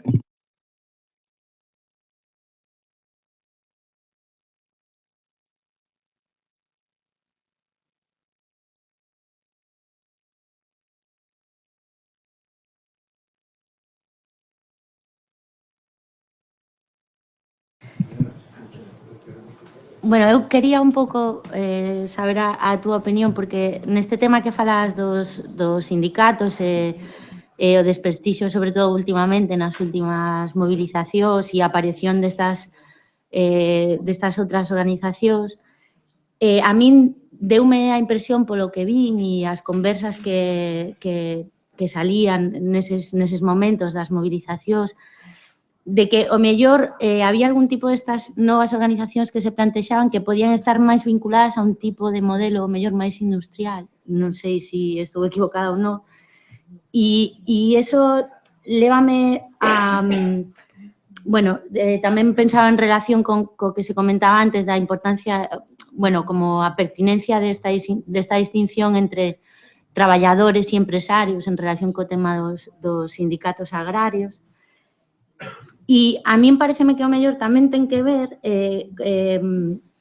ou eu vexolle relación con, ti plantexabas estes dous modelos, o familiar e o industrial, e eu o que vin falando cos gandeiros, ou polo menos é a impresión que teño, pero non sei se... Ti consideras que son, que o mellor creo que aí pode estar a relación, modelos estancos ou que é unha cousa como máis ambigua, porque a min é a impresión de que me dá, que hai gandeiros e hai explotacións que poden estar como nun intermedio ou tirando o mellor máis cara a un modelo ou cara a outro, pero non, o sea, dame a impresión de que non son sempre modelos estancos e o mellor por aí pode resultar máis complicado esta identificación e esta vinculación aos sindicatos ou a outro tipo de organizacións.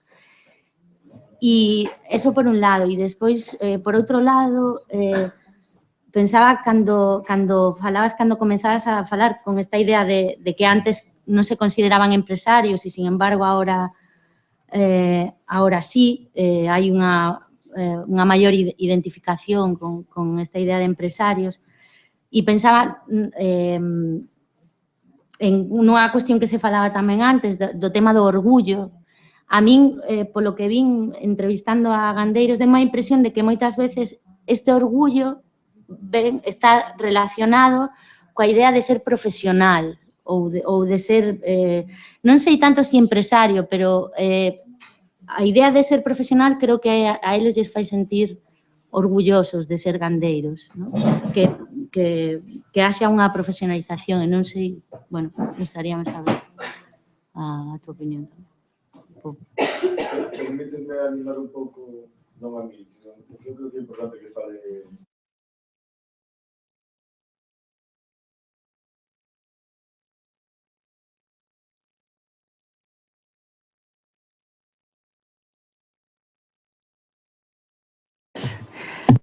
Isto logo moi rápido. Mira, sí, eu teño a impresión de que sí, que as organizacións que xurdiron nos últimos tempos, así, digamos, que, pois, cuestionan os sindicatos e demais, a mí me parece, pero non o sei, decir, aquí hai xente que pode decir mellor que a min, e creo que son máis ben explotacións máis cercanas ao que eu o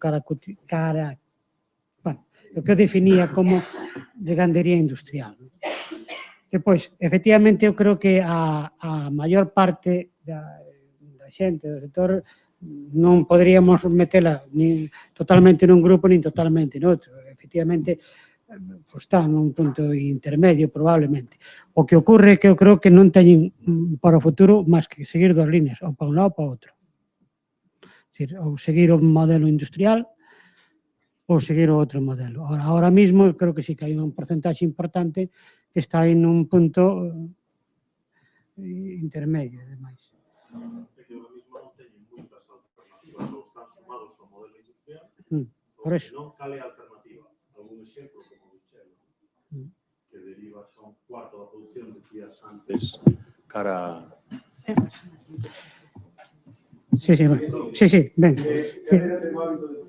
Non, eu era unha afirmación. Eu agora non decía, non trataba de analizar por que teñen que ir, pero efectivamente eu creo que o collen un camiño ou collen outro. E despois, o último, eu creo que sí que ten moito que ver co orgullo de ser. O que pasa que eu creo que ser campesiño, campesiña, labrega, é un orgullo. E eu creo que a xente nova non o ve como un orgullo. Por eso non quere chamarse labrego, nin labrego. Por eso quere chamarse gandeiro, ou gandeira. Claro, eu que penso que Claro. a falta de outra identificación como outra cuestión, que eu creo que a falta de poder vinculalo a outras cuestións, como pasaba no caso de Irlanda ou de Suecia, creo que aquí o orgullo que antes, ou polo menos como tal e como se expresa, antes non estaba ese orgullo e agora está a través da profesionalización.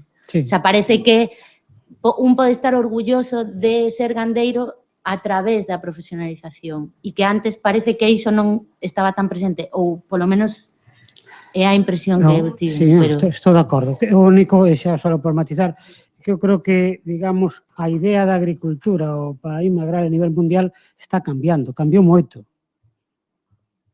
E probablemente dentro de pouco que mereza e moita xente nova o que ten orgullo é ser campesiño. É dicir, sin que sea bon ou malo, pero a agricultura se pode concebir como un negocio ou como unha actividade de carácter social que proporciona alimentos para a población. E as dúas son lexítimas e demais. Que podes cumplir... No, pero bueno, claro que podes cumplir as funcións, pero fundamentalmente, se a concibes como un negocio, o teu lexítimo interés, e a millón é bon, eu só expreso a situación, é ganar cantos máis cartos mellor. Lóxico, é normal. Lóxico, é normal. A concepción da agricultura como negocio, bueno, depois entraríamos no modelo. Para quen é dono dunha explotación é unha cuestión normal. Depois entraríamos no modelo. E outra é como a agricultura como unha función social que ten como opción alimentarse a sí mismo, máis a población máis cercana, etc. Son dúas formas distintas de entender, as dúas logo lexítimas.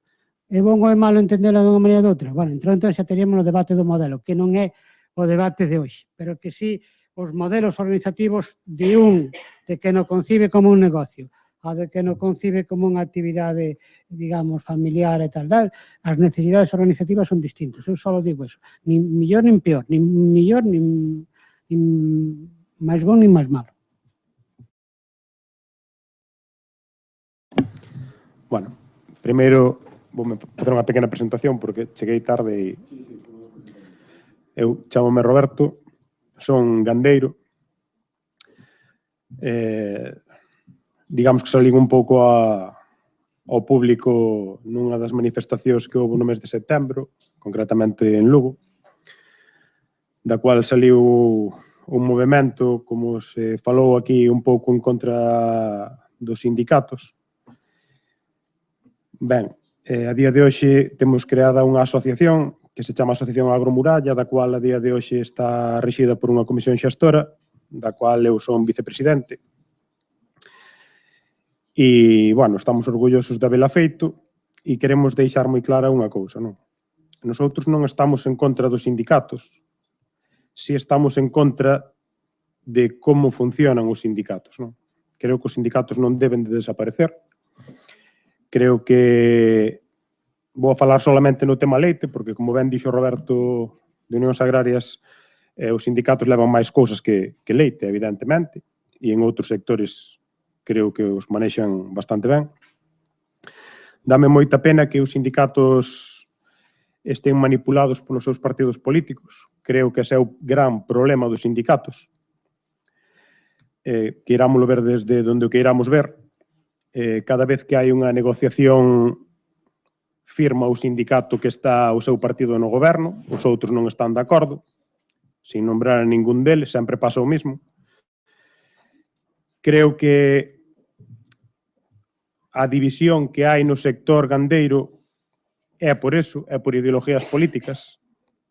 Eu son gandeiro, son copropietario dunha explotación gandeira de leite ao 50% coa miña muller, considerámonos unha explotación industrial, a pesar de que non chegamos ben nin ás 100 cabezas de gando.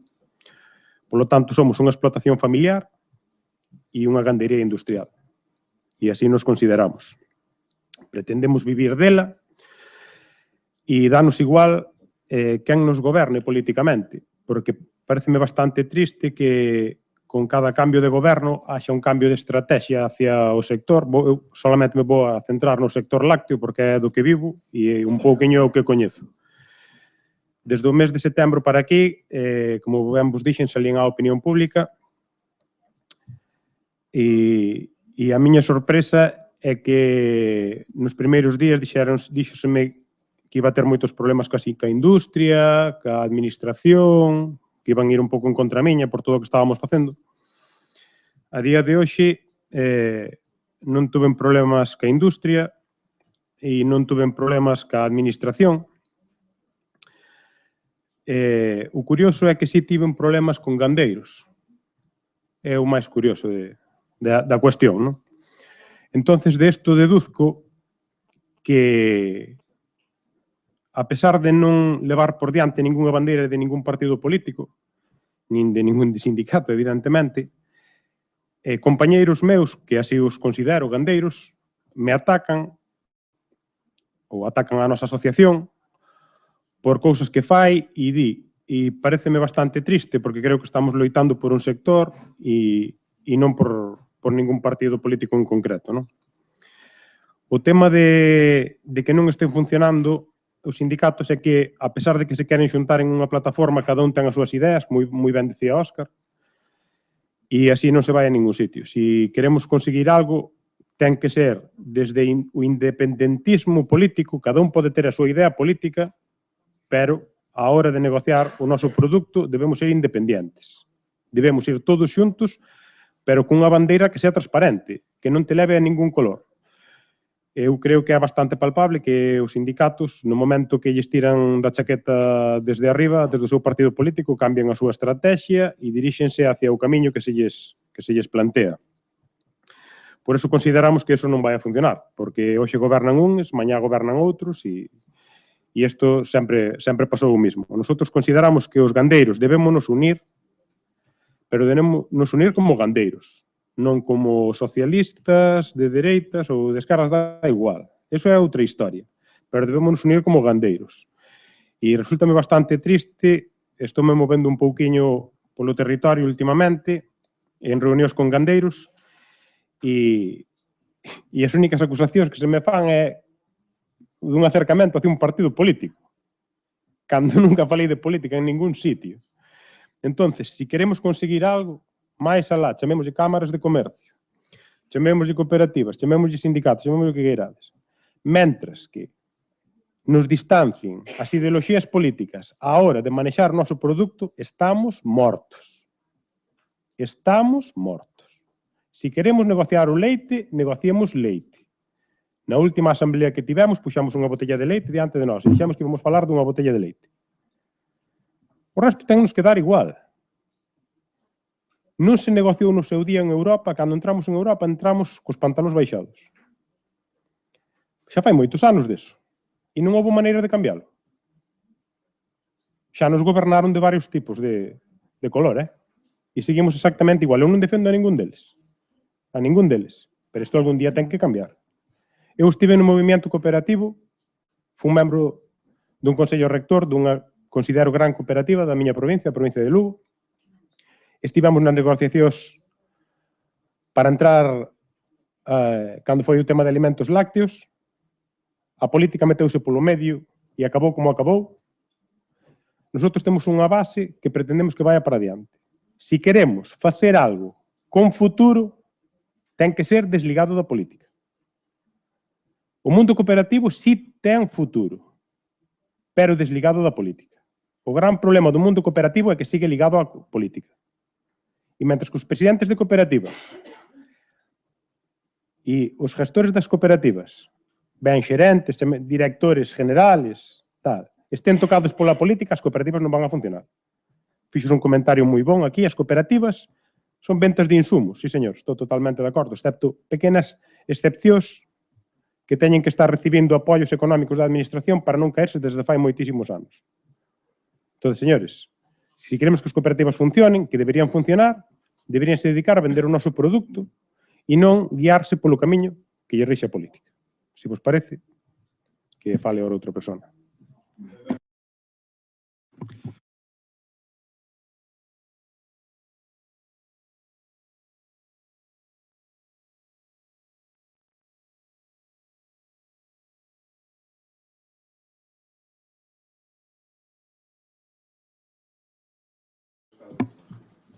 Bueno, eu teño aquí unha serie de apuntes, se sou capaz de poñer todo. Eu xa dixen antes que levo 5 anos incorporada á explotación, viña dunha familia que non era gandeira, senón obreira, entón teño unha perspectiva desde fora, quizás un mellor distinta, non? En primeiro lugar... No, vamos a ver, é que, por exemplo, o debate de empresarios e gandeiros ou labregos, que levo pensando todo o rato no de labregos e gandeiros. Pero, bueno, o de empresarios. Pódome sentir empresaria vendendo leite cun sistema feudal? Por exemplo. O sea, eu produzco leite... tanto os meus compañeros o saben ben, fixemos todos os deberes que nos dixeron, non? Porque como aí sí que nos encarrilaron como ovellas, non? Os señores tomen subvenciones, poñan as infraestructuras, as tecnoloxías, as naves, etcétera, as cuotas. Aí podíamos falar de todos os piratas que surxiron alrededor de todo isto. E agora pretenden que nos sintamos empresarios cando nos impoñen o precio. É un contrato, faime gracia cando falan de contratos, que se lles enche a boca de falar dos éxitos dos contratos. Os contratos que estudiamos algo de dereito da administración, sabemos o que é un acordo entre ambas partes que se chega a un acordo e aquí non é unilateral, o sea, non é que vayan ca pistola, pero da igual, é que non fa falta que vayan ca pistola, o sea, estamos sumisos xa, o sea, o que... Bueno, entón, empresarios, eu podo sentir empresaria mellor mellor estou dicindo unha burrada, que meus compañeros que me corrixa, por exemplo, na parte que eu vendo leite de forma directa ao consumidor, porque eu sí que estou negociando con el, pero na parte que vai á industria, eu síntome que estou, só me falta vestirme da media e ver como noble me ven, bueno, nobles hai moitos, pero temos os reyes, os nobles que están alrededor dos reyes, intervindo en nombre nos e todo eso. Despois, creo, eu fago todos os días, creo nun cambio de sistema, non pode ser que produzcamos o 40% do leite que só non encontremos nos supermercados máis que leite UHT. Creo que aí tamén houve un traballo bastante interesante por parte da industria, a parte que me encanta, porque ahora venden leite sin lactosa, todo o mundo teñen problemas alimenticios, entre eles unha filla miña, pero non é exactamente pola lactosa, sino polos aditivos, pero eso deso non se fala. Temos un déficit de transformación. Eu penso que no déficit de transformación aquí o problema é o que, polo menos, vexo ao meu alrededor, parece que todo é culpa do gandeiro. Os gandeiros queixámonos por vicios, os gandeiros non fixamos non sei cantas cousas, temos que facer autocrítica, está claro que temos que facer autocrítica, pero que fixo a industria? Siguen levando leite en cisternas. Bueno, aparte do que nos traen agora, siguen levando leite en cisternas, siguen co cartón, fagan ustedes yogures, fagan ustedes queixo. Aquí tamén teríamos que tirar das orellas á administración, non só ahora mismo aos políticos que temos ahora mismo, senón porque aquí chama a atención cando se tiran os trastos uns aos outros, cambiamos de gobierno, non vin ninguén que lle interesase para nada as vacas, ao revés.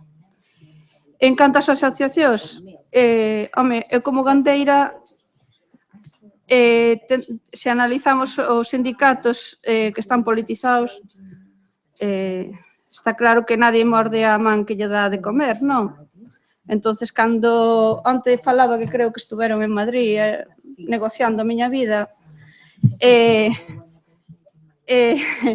salen nos telediarios dicindo que se sentaron na mesa os representantes dos gandeiros. Bueno, eu non me podo sentir representada. O que si me gustan son as fotos e as comidas despois. Supoño que están ben. E despois, nada máis, eu penso que o dir a máis produción vai ser un error, pero é unha opinión personal, que está claro que non todos os gandeiros podemos transformar, que a industria fai falta, iso está claro, que falta un plan, temos nun barco á deriva, o barco xa ten demasiados buratos, penso que lle queda pouco de vida, si alguén se quer dar conta desto. Tiña algo máis que dicir, que creo que se me pasou. Temos que ter en conta que están entrando 6 millóns de toneladas de leite, creo, non? Se non me equivoco, por as nosas fronteiras, unhas transformadas e outras non, co cal transformar sí que se pode transformar. Xa me acabo de acordar o que iba a decir. Eu que empecé de cero a vender leite fresco en Lugo, que estou rodeada de industrias, porque non é Ourense, ni é Pontevedra, é Lugo, pasei 2 ou 3 anos chamándolle aventura, pasei 2 ou 3 anos que ao final de mes nin vos conto. Hoxe é unha realidade, estou contenta, teño aí outro proxecto que me gustaría que saliera adiante, pero, paradójicamente, a nosos políticos encheselles a boca de decir que transformemos, e que temos que transformar, é toda a culpa dos gandeiros, pero, cando un quere transformar, eu non vexo máis axudas máis alá que as de Europa. Entón, eu coñecín, supoño que aquí habrá máis xente que coñeceu o anterior director de industria de Lugo, o señor Mouriño, que puxo a andar o queixo San Simón, a Ribeira Sacra, etc. Seguramente eu creo que hai formas de dirixir, se se quere. Podese facer escuela, a administración está para eso. E a administración podería facer, eu penso que se podería, o sea, eu sei que Galicia non é só o leite, pero sí é moi importante o noso sector na economía. Eu Lugo non me podo imaginar, por exemplo, sin o sector lácteo. Entonces, bueno, eu creo que aquí ou se toman medidas e se toma en serio este tema, ou eu solo dicir que a crise do ladrillo vai ser unha anécdota. E nada máis.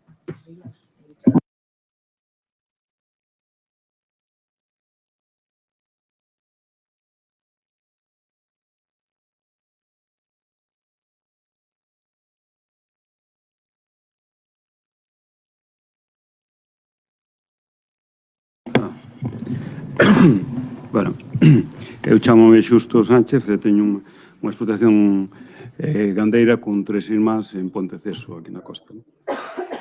Entón, eu, bueno, a parte de gandeiro, como, digamos, representante de tal, pois, represento a European Dairy Farms, que é unha asociación gandeira europea. Somos 300 gandeiros de 20 países que compartimos datos de xestión, datos de costos e vamos, estou bastante implicado un pouco nese tema porque pareceme que poder comparar os costos de produción é máis importante se cadra co precio que tes agora a corto plazo, non? Maiormente cando se pode falar de leite estándares, porque aquí a veces falamos de leite con 3,7 de grasa e comparamos con outro con 4 e o mellor hai 3 ou 4 céntimos de diferencia, non? Polas calidades.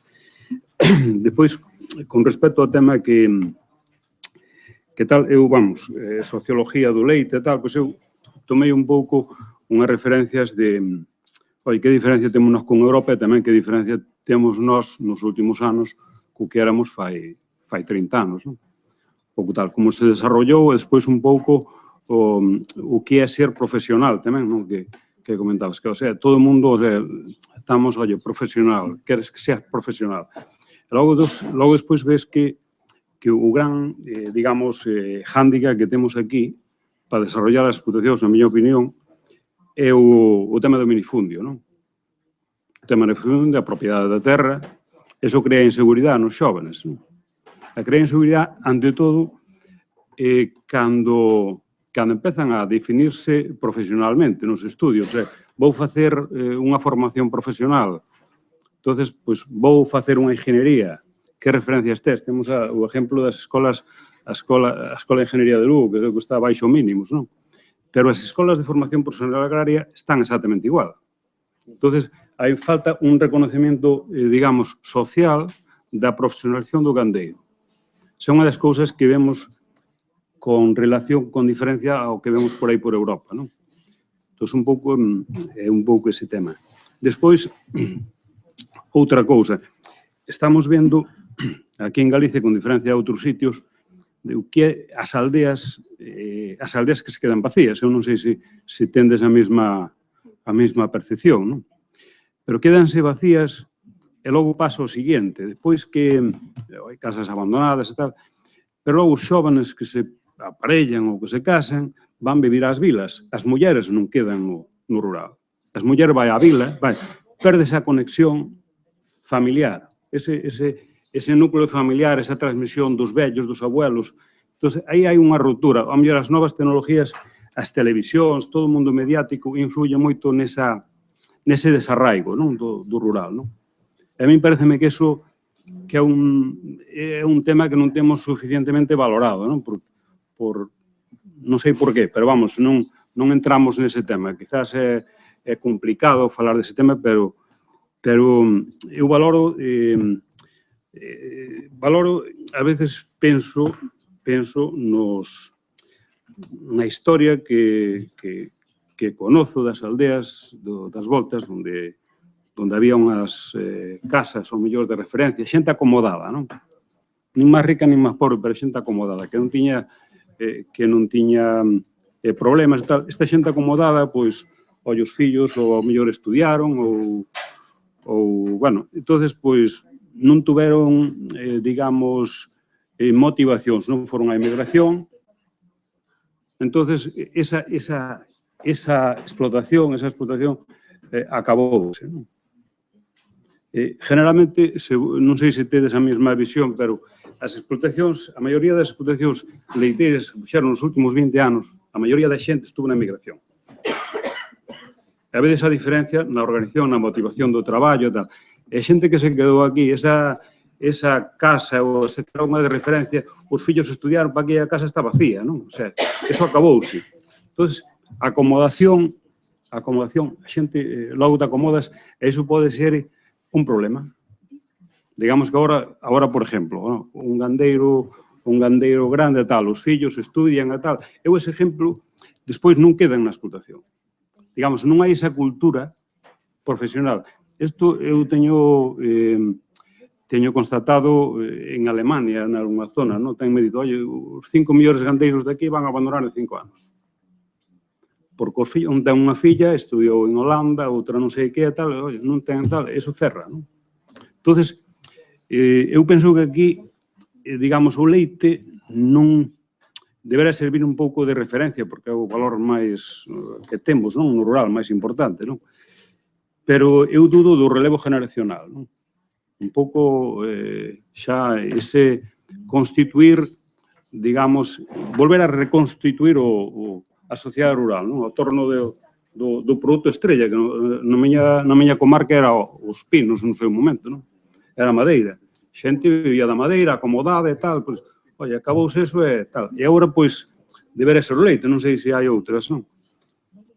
E despois, tiña aquí apuntado unha cousa, pero, bueno, que hai un cambio tecnolóxico, agora a xente valora máis a xestión, as empresas de servicios están nos axudando a valorar as cousas, ao mellor, joder, compensa máis pagar que facelo eu, non?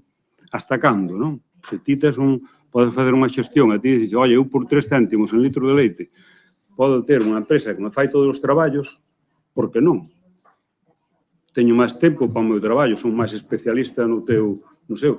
Nesto leva consigo, pois, oi, cal é o modelo de produción, non? Aquí en Europa, nas grandes explotacións, hai sitios, por exemplo, como en Francia, onde hai problemas para crear grandes explotacións, incluso 5 ou 6 gandeiros, non?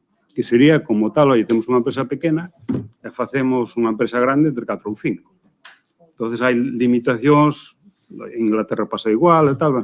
Entón, aquí en España non a temos. Eu non sei se iso é bo, crear entre 10 gandeiros unha explotación grande ou non é bo, non? Pero que sí que hai unha cousa, eu outro día contaba, porque, bueno, aparte, son socio de Terreleite tamén, e outro día contaba, eu non sei o que será da industria nos próximos 5 ou 10 anos, non? Pero que sei seguro, ou estou convencido, de que dentro de 10 anos, en vez de 9.000 explotacións, vamos ser 4.000. O tema é como van ser esas explotacións. O minifundio, que lle vamos a facer ao minifundio? Podemos seguir traballando, bueno, entre paréntesis, nós traballamos unhas 170 hectáreas en 500 fincas. Son moitas hectáreas. Fai 40 anos traballábamos 15 hectáreas en poucas fincas, non? Pero con 40 vacas. E agora, pois, son 170 hectáreas en 500 fincas. A mitad alquilado, como todo en Galicia, non? Entonces, tampouco tes unha seguridade no que vayas a facer, pero un cambio de modelo hai non? Eu non sei o que vai a pasar, pero que quería deixar. Outro vai seguir outro polo fío. Bueno, o meu caso é moi parecido a xusto salvo que son un pouco máis novo, sei menos. Chámome Miguel Anxo Seixas e herdei unha explotación familiar.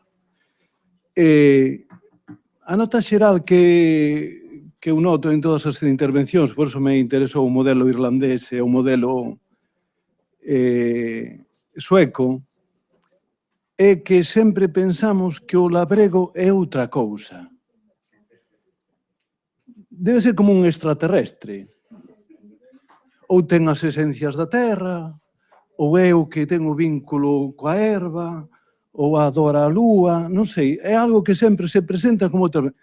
É un labrego, é un ser normal como outra persoa, é dicir, é un produtor, o que pasa que non o debe de saber. Eu creo que ese é un dos grandes defectos que herdamos hasta ahora. Herdamos unha anomalía. Usted produce leite e ti pertences a unha patronal.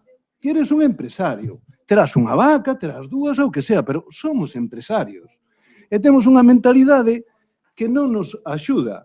E temos unha mentalidade que si nos axuda. Que nos axuda? A fazaña nosa.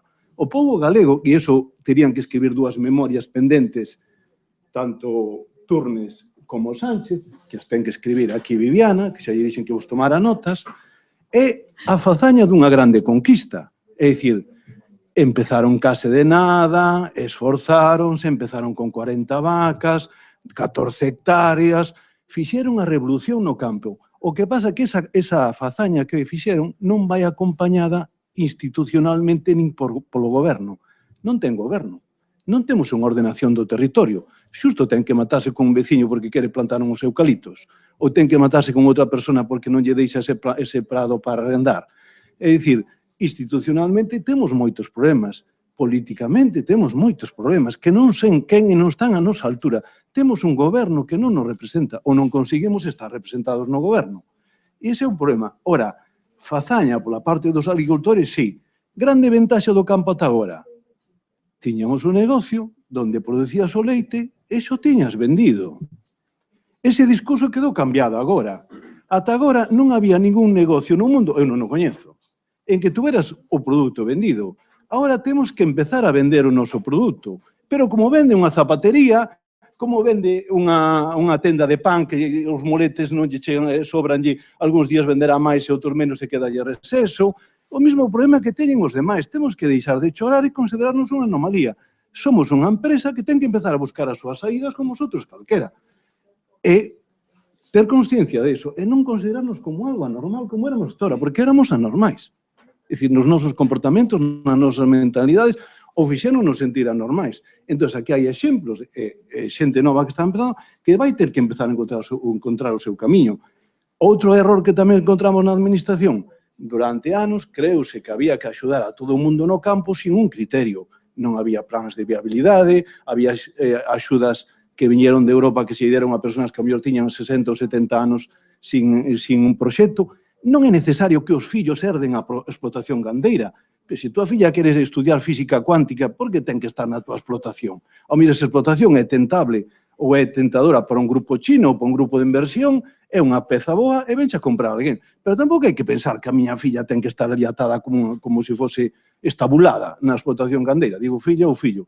Que di que esa tamén é outra mentalidade que temos que deixar escapar. É dicir, o mellor o mundo do campo é dos empresarios, de xente de fora, de xestión, de profesionais, pero non dunha filla, nin dun neto, nin nada deso. Entón, creo que temos que romper o esquema que herdamos hasta ahora, empezar de novo, e creo que Fundación Juana de Vega ten que ser o punto de un partido patronal nacional galega. Nada máis.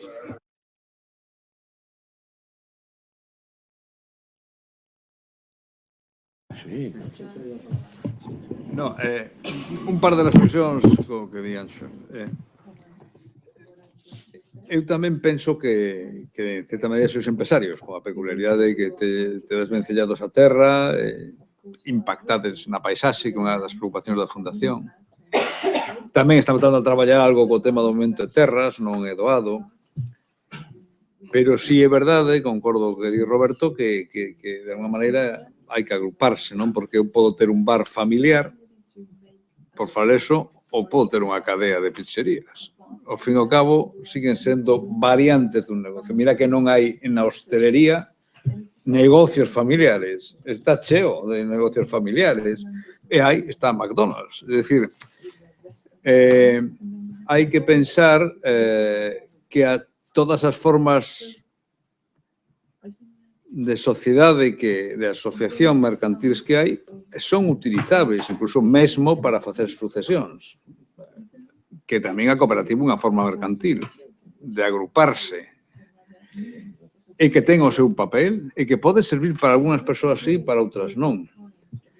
Pero sí, este é unha ponencia sobre asociacións e a verdade é que este é un produto complexo que en Galicia ten moito impacto no sociolóxico, na poboación do rural, pero que efectivamente o que di xusto, é dicir, isto vai cambiar dentro de 10 anos, 15 anos, será completamente diferente. A min, como observador desde fora, non deste sector, sino do país, pois sempre digo que os do viño folles mellor porque envasan. Poden colocarlle unha marca en riba. Entón, o viño despegou en Galicia e ten bons precios porque desde o punto de vista, e eu que me dediquei ao marketing moito tempo, fixo cousas desa no seu día, ten a ventaxe que vos poñe unha marca. Nos, en este caso, síntome gandeiro, vos vendedes un produto pouco diferenciado.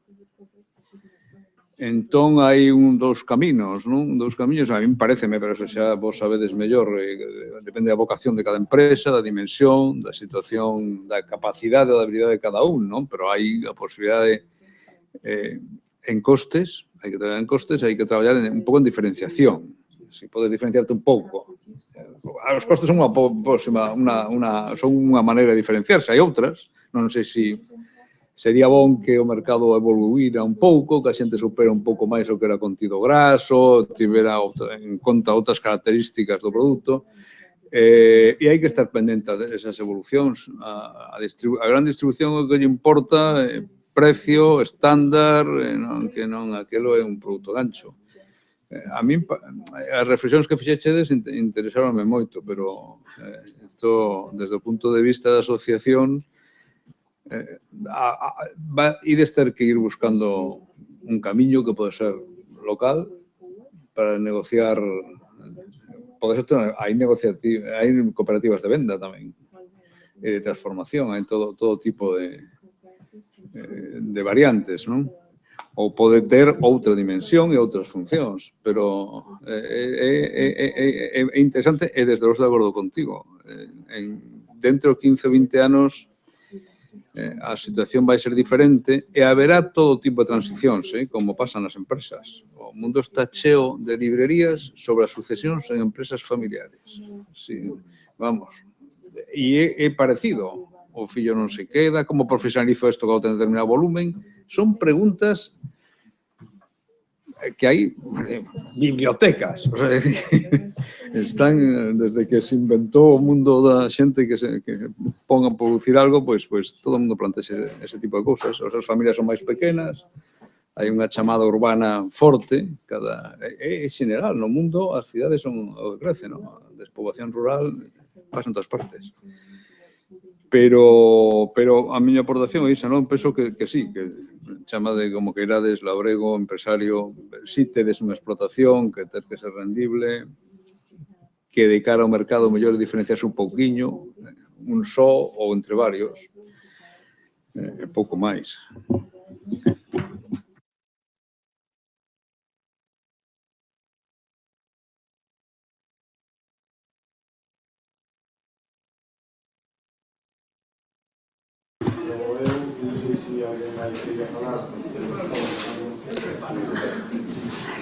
A ver, varias cousas que se me ocurriron ao fío do que falastes, non? Empezando polo último, no viño non hai que esquecer que é un sector que teve unha aportación de diñeiro moi forte de outros sectores. O viño de Valdeorras non se pode entender sin o diñeiro da pizarra metido aí, por exemplo. É dicir, que é un parámetro moi... Co leite non tuvo, que eu sepa. Bueno, eu creo que... Tes un viño e podes volver a pedilo, que iso é moi importante. Desde o punto de vista de marketing e de cara á distribución tamén. Se a xente colle aquel e lle gusta, pois vai ir a procurar aquel. Entón, a negociación é moi diferente entre un produto diferenciado e outro non diferenciado. Ben, e despois eu creo que a mí me parece importante o tema efectivamente da... A ver, é dicir, o da organización é un instrumento. Parece que isto é obvio decilo, non? Pero non é a solución, de nada. Digamos, a clave é o modelo que quere seguir. o modelo productivo, etc. Non? E a organización é un instrumento que está ao servicio dese modelo. Ahora, non resolvemos nada resolvendo o problema da organización se o modelo non vale. Se o modelo vale, sí, entonces vale. Pero é un instrumento, non é un fin en sí mesmo. Non? Parece que é obvio, pero a veces... E en canto á continuidade das explotacións, eu creo que efectivamente o sector lácteo está condenado, acabou como un, digamos, cando digo acabou non sei se tarda 10 anos, 20, 30 anos, e como motor económico do sector rural acabou, sobre todo porque non vai haber continuidade, eu creo que iso é bastante evidente, non? Eu creo que aí, en ese aspecto, eu creo que si temos un error, é dicir, parece dar a impresión de que seguir no rural e seguir nas explotacións leiteiras neste caso é como un mandato divino. Tú eres fillo de unha persona que ten unha explotación de leite e tes que dedicar a isto. Porque o que me gusta a min é ser abogado. A ver. E por que non outra persona que é fillo de abogado e lle gusta isto non pode facelo? É dicir, eu creo que aí sí que hai que, en eso eu creo que é importante modificalo. E despois, volvendo ao do modelo, claro, sobre o tema do territorio. A ver, nós temos dúas opcións. Unha, adaptarnos ao territorio e á situación, ou dúas, intentar adaptar o territorio a nós. O segundo, aparte de ser un problema ambiental enorme, eu creo que non ten solución, máis que para casos aillados.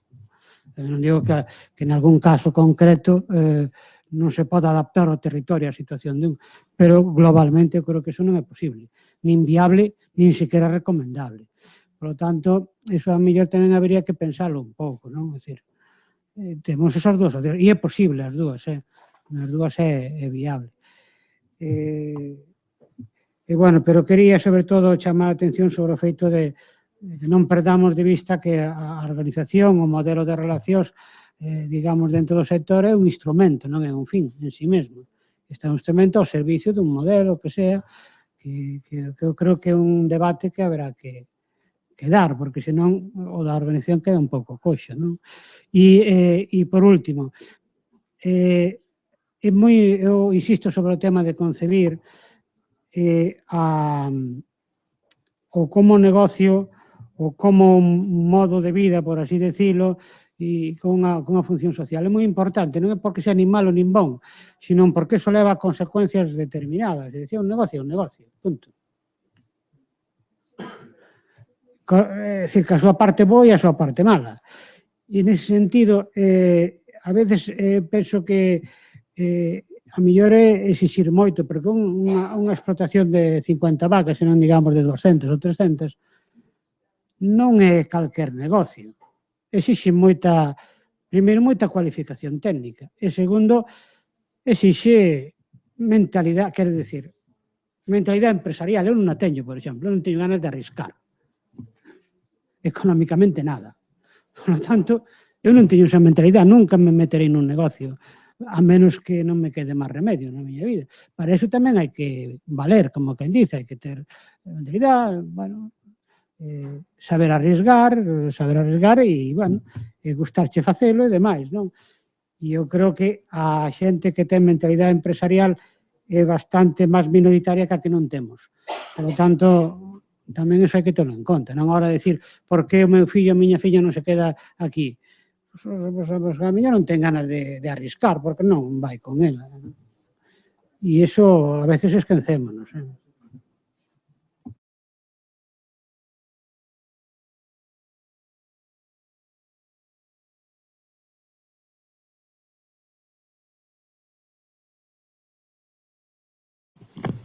Unha cousa que comentou Calín anteriormente que creo que sí, que está ben comentada. As organizacións están ao servicio dos modelos bueno, por dar algún dato, porque eu o sinto moito, pero como son de ciencias teño que dar algún dato. En Galicia temos actualmente as explotacións que dixo Roberto, sobre 9.000, 10.000 explotacións, das cales 4.000 explotacións están producindo 2 millóns de toneladas e o resto, 5.000 explotacións, producen medio millón de toneladas. Entonces, estou absolutamente de acordo en que o modelo de representación e as necesidades desas explotacións son totalmente diferentes. Eu recordo hai bastantes anos, e asistí en algún acto voso de Unións Agrarias, nas cales sí que falabades desas diferentes necesidades dunha explotación, eu non chamaría industrial, porque tamén hai que ver un pouco que modelo temos. Non sei, eu últimamente estou recluído nun centro de investigacións, pero coñezo moitísimas explotacións de leite. E, bueno, a min un modelo no cal traballan unha parella e dan un posto de traballo a alguén alleo á explotación a fin de semana, axuda o fillo e que están muxindo medio millón de litros, non me parece un modelo industrial. Quero dicir, creo que é outra cousa. Non é unha explotación tampouco de 50.000 litros que está ocupando un nicho en montaña que ten que estar, porque é importante que este, pero igual esa explotación non é capaz de vivir exclusivamente de aquilo que lle aporta, a renda que lle aporta o leite e necesitará outro tipo de axudas. Pero, bueno, o que quero dicir é, do que estamos falando, que a mí me costa máis, sempre me vou productivo, coño, do modelo asociativo e da resposta que teñen que dar as organizacións a ese tipo de explotacións, eu creo que ten que ser diferente, porque as necesidades son diferentes, e iso está claro. Logo, sinto moito de sentir con o profesor Carreira sobre, non sei o que vai pasar dentro de 10 anos, eu creo que vai seguir habendo leite. E hai unha cuestión, mirade, en Asturias hai 15 anos se producían 1 millón de toneladas. Había 3 provincias no estado, en España, que producían máis de 1 millón de toneladas. Eran Coruña, Lugo e Asturias. Asturias o ano pasado creo que entregou por debaixo das 500.000 toneladas en 15 anos. Non sei se por bon ou por malo, eles tiveron outras oportunidades, probablemente o leite en Asturias producese gran parte na rasa, o que entre Pirineos, Dios mío, entre Picos de Europa e o Cantábrico, e, bueno, xurdiron outras oportunidades de negocio. Aquí onde sobreviviu o leite, e é certo que Galicia non é só leite, bueno, pois igual a xente non ten outras oportunidades e hai xente que quere quedar a vivir aí, eu non sei. Eu estou moi preocupado pola falta de talento, pola falta de preparación, porque non hai xente que teña, hai xente que quere producir e que igual non ten os coñecementos. Pero mirade unha cousa, hai 2 anos veu un grupo de prefeitos e de xente importante do Río Grande do Sul e o problema que tiñan era que a xente ali non sabía como producir xente. Aquí en Galicia estamos con unha terceira xeneración de gandeiros e gandeiras, de labregos, labregas, que digamos que hai un savoir-faire que teñen aí a fondo. E iso é un valor, é un intangible, como alguén decía antes, é un intangible que é moi valioso. Porque facer leite non é decir, bueno, mañán cambio o modelo e en vez de poñer soia, poño millo, ou poño patata, o sea, digamos, tío dixeches agora acertadamente, é unha, e non me gusta a palabra industria, pero é unha produción moi complexa, na cal hai parámetros agronómicos, de animales, económicos, medioambientais, manexo de grupos, bueno, entonces, bueno, eu quero con isto ser optimista e espero que tamén que os axentes sociais que saiban dar resposta ás demandas que está creando o propio sector, este sector e outros. Entonces, bueno, temos a dispersión que temos e eu creo que na variedade estou gusto, eu creo que non está mal. O sea, que en Irlanda, por exemplo, o sector sí que é menos disperso en canto a diferencia de explotacións. Bueno, tamén foi o modelo que incentivaron eles, igual que en Francia, como dixen anteriormente. Bueno, aquí se tende a outra cousa, pero bueno, aí está. Bueno, vai sendo xa... No, fala. Digo que o Gallá tiñas ti razón, é dicir, o sector vaya para allá. Non será gracias a min que son dos que non podo beber leite. Pero bueno, ojalá a cousa vaya ben, Pero bueno, tamén hai que prepararse por se acaso vai mal. Decía que xa vai, bueno, xa estamos por encima da hora, o cal quere decir que isto está ben pensado porque a xente que estamos aquí seguimos falando, non? Eu non quería resistirme a decir unhas cantas cousas, non como final, que podemos seguir ainda un poquinho máis, quero decir que a mellor alguén quere decir cousas despois, pero sí que me gustaría decir o seguinte. Unha, que aquí estamos convocados para definir ben o que está pasando, porque está claro que non sabemos o que está pasando, non sabemos cal vai ser o futuro. Sabemos que hai algo que está fervendo, e eu creo que despois disto que acabamos de ver é evidente que hai algo que está fervendo, non? E a propósito dos modelos, si algo sabemos na academia, os que nos dedicamos a estudiar, é que os modelos os inventamos nós. Os modelos non existen na realidade, os modelos os inventamos nós. Somos os que decimos, hai este modelo e hai este modelo. E a realidade é moito máis poderosa que os modelos. E é moito máis creativa e é moito máis constructiva. E xuntar, digamos, a academia co que non é, ás veces sirve para chegar a toda a conclusión de que hai moitos modelos, non? En fin, vendendo zapatos ou vendendo roupa, temos desde Inditex hasta unha señora que fai unhas cousas de liño en Camariñas, non? Ou unhas cousas de... Hai de todo. A cuestión é se todo aguante por qué, non? Logo, porque neste asunto estamos moito co do modelo. Eu creo que o que nos interesa é saber que está fervendo e que reflicto que está fervendo no mundo asociativo, porque efectivamente o mundo asociativo é o reflexo social e político de algo que está cambiando. Non é un problema de decir antes ovo a galiña, non? E polo que vimos, isto ocurre en Irlanda, ocurre en Suecia, ocurre en todas partes, ocurre en Portugal e está ocurrindo en Galicia. Ocurre no ámbito da política e no ámbito da sociedade, no ámbito da representación sindical. E o que nos move aquí é, digamos, levantar acta sobre esta realidade, non chegar a ninguna conclusión aínda, non? Vaya puidéramos. Eu, algunha conclusión sí que teño, polo menos como historiador, e que e aquí se dixo, creo que o dixo Chelo, eu creo que os labregos, históricamente, fixeron ben, fixeron o que lles dixeron que había que facer, ademais, non? A cuestión é se os demais fixeron o mesmo. E chegaron ao mesmo no ámbito da política, no ámbito da economía, no ámbito da académica, no ámbito da industria. E aí tamén hai que facer algunha reflexión. Cando digo que os labregos fixeron ben, non é por populismo, é porque, efectivamente, foron facendo o que lles dixeron que había que facer. E eles o foron facendo, non? E agora estamos, bueno, digamos, nunha situación máis libre, que non é nova. Porque esta situación de liberdade de fora do mercado xa tuvemos hai 80 anos. E ali xa había labregos, que xa se asociaban e xa interviñan. E algunhas, os que nos dedicamos ao pasado, sabemos algo deso, non? Entón, a mellor sirve de mostra ou o que sexa.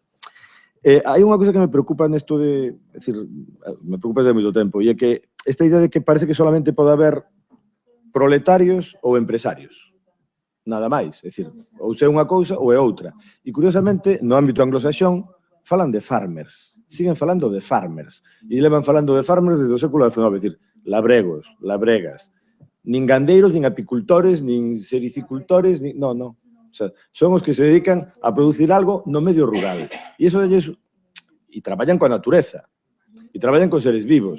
E iso introduce unha variable importante obxectiva e obxectivable. E traballan coa paisaxe e traballan co medio ambiente. O producen, o reproducen e o cambian. E xeneran residuos. E todo eso, eso sí que é importante, non?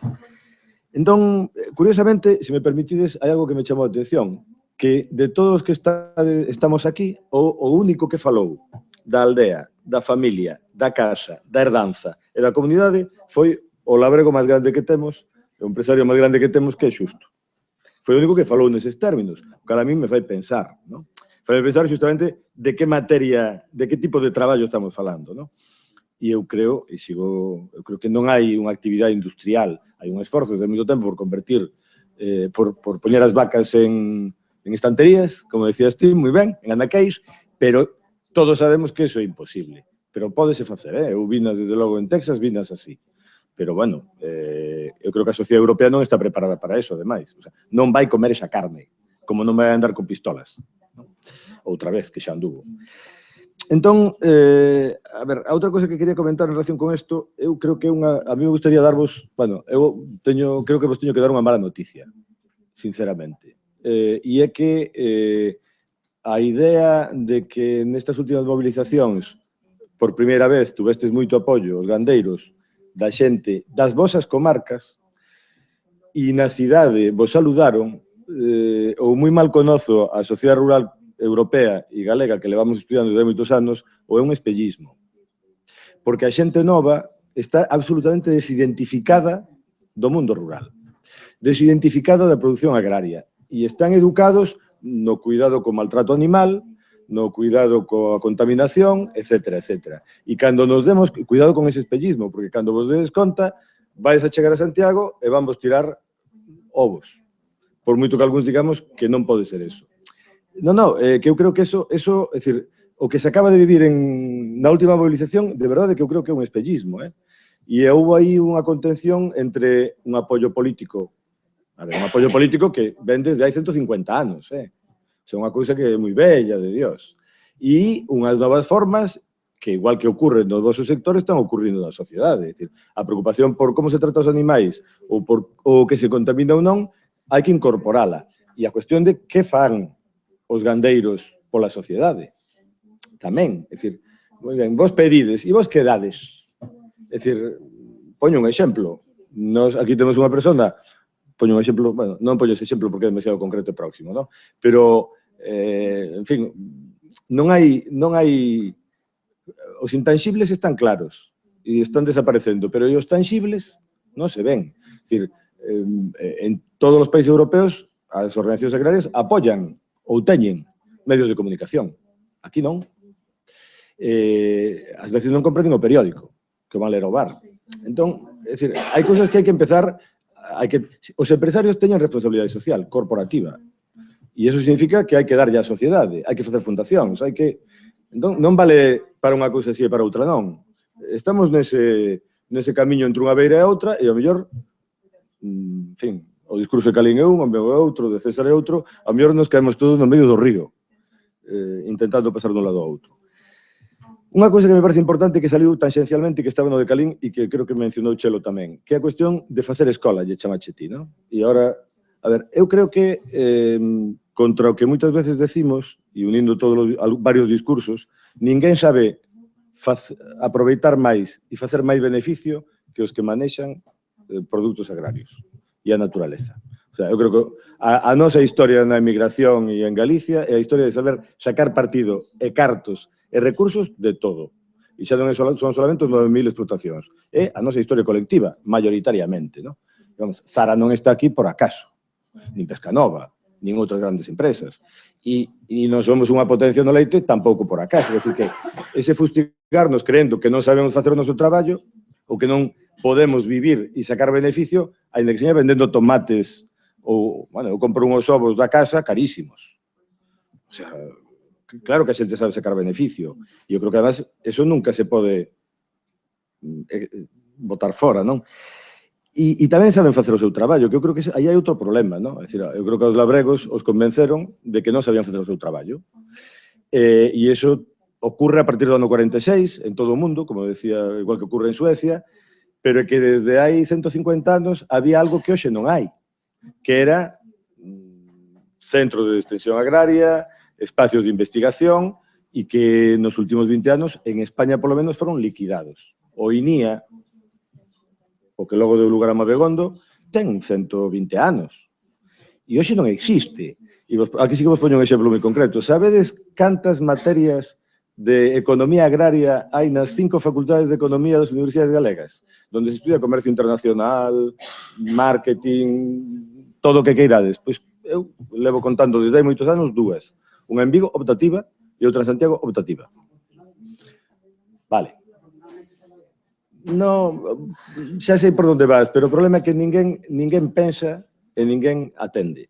E entón, se ninguén pensa e ninguén atende, o asunto non pode ir ben. O único que hai é desesperación, non? Moitas veces. E logo remato. Históricamente, a relación das casas, que no fondo era o que falaba Xusto, non? O sea, eso que chamamos explotacións, que en realidad son as casas que producen, son as casas, non? E moitas das vosas ganderías se chaman casa, o que sexa, Quintián, ou como sexa.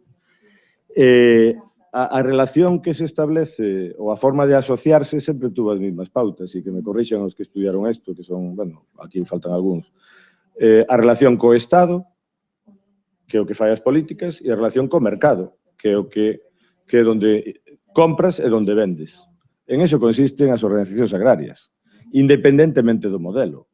E, ao final, o que foi salindo aquí, eu creo que foi eso. Non pretendo establecerlo como verdade, ni moito menos, pero que as cooperativas son de insumos, claro. Hoxe estaban aquí os irmantiños que ao final non puderon vir, que é unha gran cooperativa que funciona de maravilla nesa lógica, que é unha lógica pues, bastante tradicional, nunha dimensión ou noutra dimensión, máis local ou máis global. E a relación co Estado, a negociación de precios, o que sexa. E o que estamos vendo é que, bueno, todo eso está moi fragmentado. E tampouco pasa nada porque este fragmentado. O que pasa que, para distintos niveles e distintas necesidades, a miña conclusión é que non pasa nada porque haxa distintas solucións. Non vamos a reconstruir as unións agrarias, bueno, non as unións do principio do século XX, eso non vai ser, haberá distintas formas. E xa está, non? Porque vai haber solucións distintas, e non un modelo, nin dous.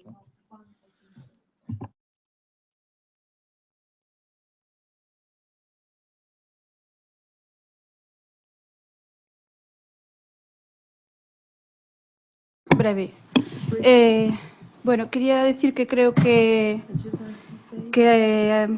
concordo que as movilizacións, bueno, non sei se é espejismo, se non, pero o que si digo que a partir das movilizacións que houve en setembro, eu creo que vai haber un antes e un despois, ou quero pensalo.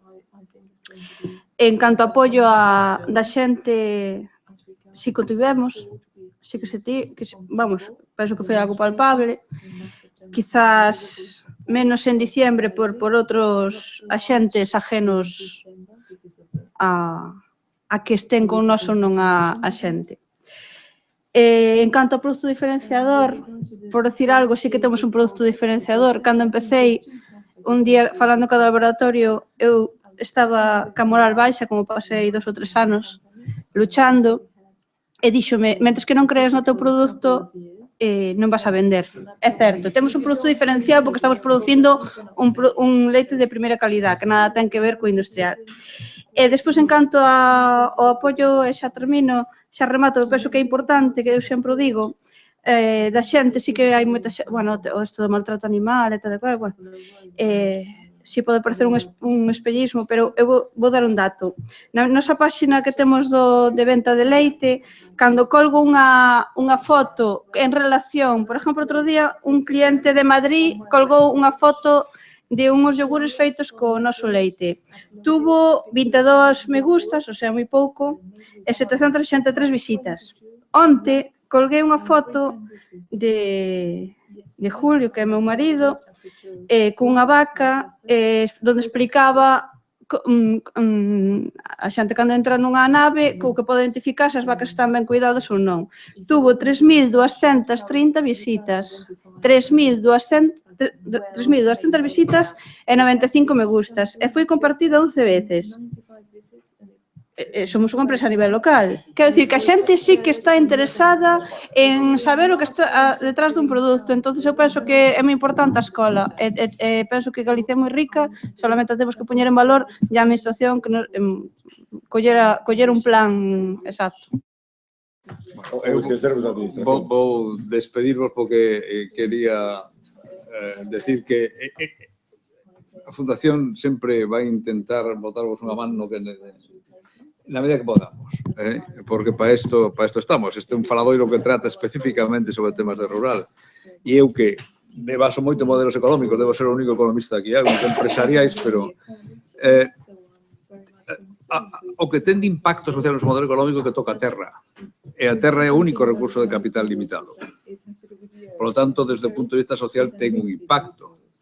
Outra cousa é que a xente prefire plantar eucaliptos ou non, ou dedicarse a producir viño, pero sí que ten un impacto social. Para nós é moi importante, na medida que somos unha fundación orientada a tratar de botar unha man no rural, que tocamos un tema que é un recurso limitado no mundo, que cada vez no mundo somos máis xente, e que producir ben cousas ten moito valor como xerador de valor. E se eu lle boto algo en cara á administración, é que están pensando sempre nas startups e non se dan conta que a riqueza moitas veces ven de abaixo, de que a xente teña moitos medios. Logo farán startups do leite. Falaste do rural. Eu que cheguei a traballar no Banco Pastor no 75 e por ter fora, antes no 72, digo, se en aquel momento colle un político de Franco ou dos que chegaron logo e lle pregunto cales van ser os sectores do futuro de Galicia, dirán a biotecnoloxía, a informática, as comunicacións, xa dicían o mesmo. Alguén pensaba que en Galicia iba a tener a primeira empresa mundial de moda? Está nas vosas más. Non vos fiéis demasiado do Estado. Tratar de asociarvos, de adaptar as formas. É máis importante fiarse dos socios que tratar de ser moitos. Hai que ter si os asociades con xente que vayan na mesma dirección, pero eso é unha recomendación xeral. O modelo económico voso traballa co territorio e iso é un activo social, pero fora deso é unha actividade productiva que ten que ter un estudo de costes agitada, un produto cos estándares de primeiro nivel e así como se triunfa. Nada máis.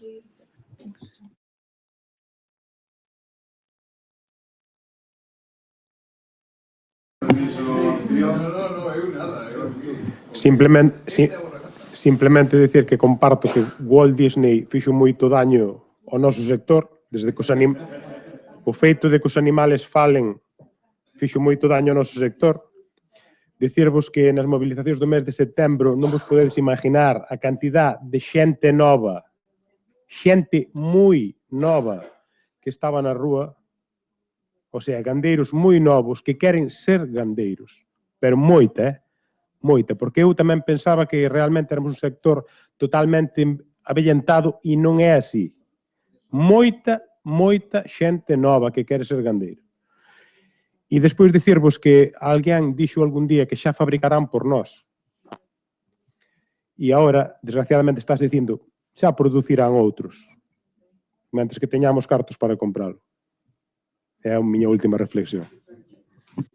E non esquezamos que estamos nun estado que considera que a parte da identidade nacional é o toreo. Entón andan aí a tolear. Lembro-me sempre daquele vello debuxo de Castelao do paisano co paraguas colocado vendo un cartel en Santiago de corrida de touros e o paisano pensando, lástima de bois. Bueno,